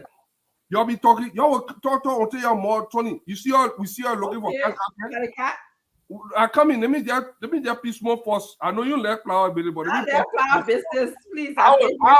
That mean they call flower. Me with two with the field. So I think careful, be 42 people. You see, you're asking for same way. We're not asking for cash out. We're not asking for same way from the platform. Stand on that paying. Nobody here will come here our own free will. But more importantly, I want us to look at this. I see all of you, they take them in the code, they take them on. Some of you even know, some of you sound like so much amateur when I hear you talking about Sonny spill milk. You not see some of the things that happen in politics? If Barack Obama and Hillary Clinton, you think that only they used to let Barack Obama, you could see the anger in her face. She ended up being Secretary of State. Yeah, because Barack went for her. Went for Cummings. I don't care how the makeup look. It's more reasonable to say he will go as something, but I don't care how the makeup. That's not my thing here is in Salamatu. I'll close on this. Since Salamatu says something that everybody should go. I mean, that's another option. The last option, if they can come together, everybody should go their separate way and something. But one thing is certain, given the temperament, given the back and forth, and honestly, they say Joe, we are not Corosby, Cummings Corosby for all, Boyka Corosby for all. They need to grab their supporter, rein them in, tell them, I know Cummings can say it, but probably the voice not forceful enough. Everybody need to rein in and tell them, say, you know what? Salomatu, I'll let her. All the low side on my center. No, I'm not saying no side. But let me end this. I want these guys to sit down and publicly hold hands. It's symbolic. I want them to come together. If they can come together, because the consensus out there is that the Liberian people want these two people. UJ, can you imagine that beautiful picture when Cummings went to visit Boaka when Boaka was sick? Yes. Boaka just hawking, sitting down behind some man saying, yeah, I didn't even know that they did it this somewhere until I thought the picture was fake. They were not fake, it was real. So you said something that the people that because Cummings would have called. Your time. You see, your guy, he won't take my time, but I will get it time. But I will add plus 30 seconds. What I'm saying is this: let them bring that symbolic show of force. Our people need it. Voter excitement is down, especially within the opposition. The momentum is down. You can feel it. You don't even have to be on the ground. But some of us that are seeing election won and lost, when it coming, you can feel it. Even when Donald Trump won, I used to be I used to do door knocking. I was way in one small village in Minnesota that always voting Democrat. I beg you. 15 seconds. Yeah. You know when I went this time to go visit to those people, all the white people then started closing the door. Nobody want to go to the poll and something. I just knew the whole town was looking there. Those people were ready to vote to something. I am telling you that all of you that are saying that it's impossible, I'm looking at possibilities. That the opposition need to get together. I think Mr. Boyka need to hold off on who he going to nominate now. I don't think it's the right time to nominate, choose a running mate right now. I want them to actually sit down and get this thing together. All of you that talking, they want beating your chest, you're just leading. Okay, thank you very much. I'm just going to quickly do my closing. It's 6:50. I want to be out of here by 7 o'clock. First of all, I want to start by making the announcement. Senator John Balut will be here tomorrow. And Chairman Billady will also be here on Wednesday to speak about the CPP lawsuit and other political topics in the country. I want to say thank you to our callers. I want to say thank you so much to our panelists. Fadiga was very right, and James, good day. We all are volunteering our time here because of the love that we have for our country to disseminate information to our people. Again, we believe in the exchange of ideas. The beauty of democracy is you say your own, I say my own, but we can still be friends. We ain't got to be enemy. We can agree to disagree. This is what makes these people country very beautiful, the country that we stay in right now. I can go in class. I taught all day. I give my own. The student didn't get their own. I just guide them, say, have you thought about things this way? Have you thought about things this way? And that's the beauty of democracy. Something interesting that I said my announcements. I want to say, a lot of times I hear people say, in order to govern, you have to win. And that's one aspect of democracy that they tend to present to us. But, the people who have won, we have lots of leaders in our past, and currently the present leader, he won. The question that Liberians should be asking themselves today, are they governing our country? Are they governing our country? Are they governing our country to the extent where we have medication in our hospitals for our people? Paracetamol, is it available? Are they governing in our country to the extent where we can see we have a roadmap that our president is communicating to us, that he can tell us, what's going to happen to our country in the next 6 months? Are they governing our country where the economy can, employ a lot of people? Are they governing our country where we can see our education system is beneficial to this generation and the next generation? So before we say you got to win to govern, let's think about what we are applying to our country when we talk about good governance. I'm going to now transition to what happened today, the tape that we saw with Minister Wudu, the transport minister. I just want to emphasize that communication is the key to any relationship. I believe the minister missed an opportunity to build relationship with the employees at the Ministry of Transport. I believe that people in position of power have to learn to respect people who are insubordinate to them. This is something that I believe is a symptom. It's often practiced in Liberia. We see how people who talk to the husband, husband, a driver, and all of those different things, the behavior. I think we have to work on that, okay? I think that behavior has an impact on the growth of our country. People in position of power have to be a role model. You have to serve as a role model for our children. My mother often said to me, you can get more with honey than with vinegar. So I think when we work on how we relate to people who are insubordinate to us, it will definitely will help our country. Now, October 10th, that's our big day in our country. I know there's been a pause for now on the registration process.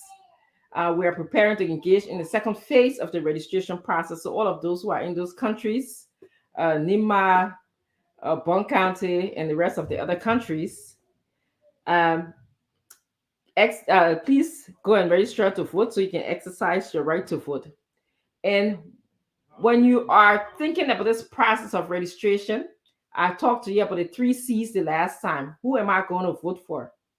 3 C's: communication, competence, and creativity. Look at all of the people. Primarily, we got Mr. Booker and Mr. Cummings. Who in George Weah? Ask yourself, is George Weah communicating with us now? Ask yourself, is Mr. Cummings, has he communicated with us? Did he talk to George Weah government when the economy went bad? Has he been the one speaking out for Liberian people? Ask yourself, when was the last time you heard Mr. Booker speak? With all of the stuff that are going on in the country, when was the last time you heard him speak? You can either ask yourself that.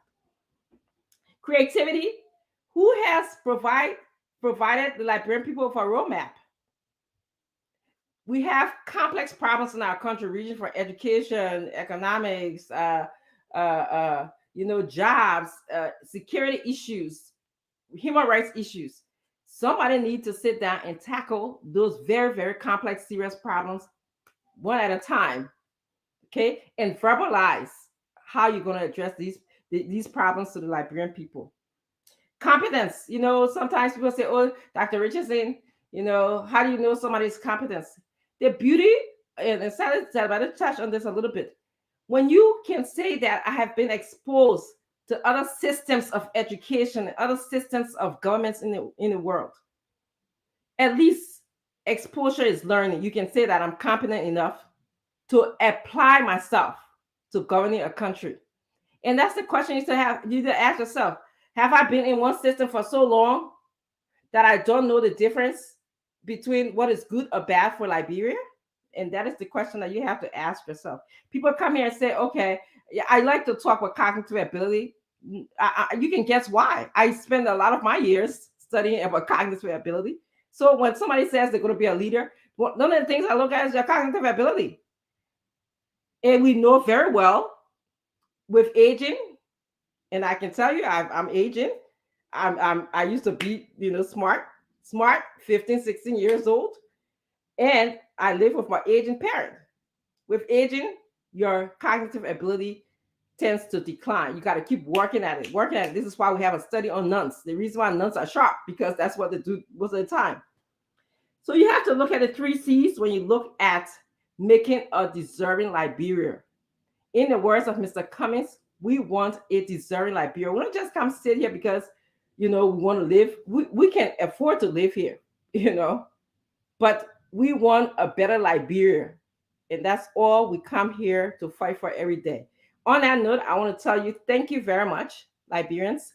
I want to tell James, good day, thank you. And panelists, thank you very much. And we hit the mark. It's not even 7 o'clock yet. So I'll see you guys later. Bye-bye.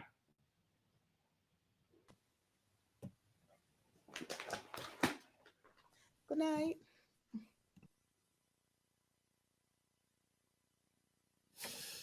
Okay, so folks, that's it here on the Spoon Talk. Join the team tomorrow when they will be here. Like Dr. Richardson announced, tomorrow former Senator John Balut will be here, so you can join the team tomorrow for another very intriguing show. My name is Yekazi. Bidding you a pleasant goodbye. James, good night. Yes, sir. A special one from the CEO, stand with the spoon. And your boy, Friday the South.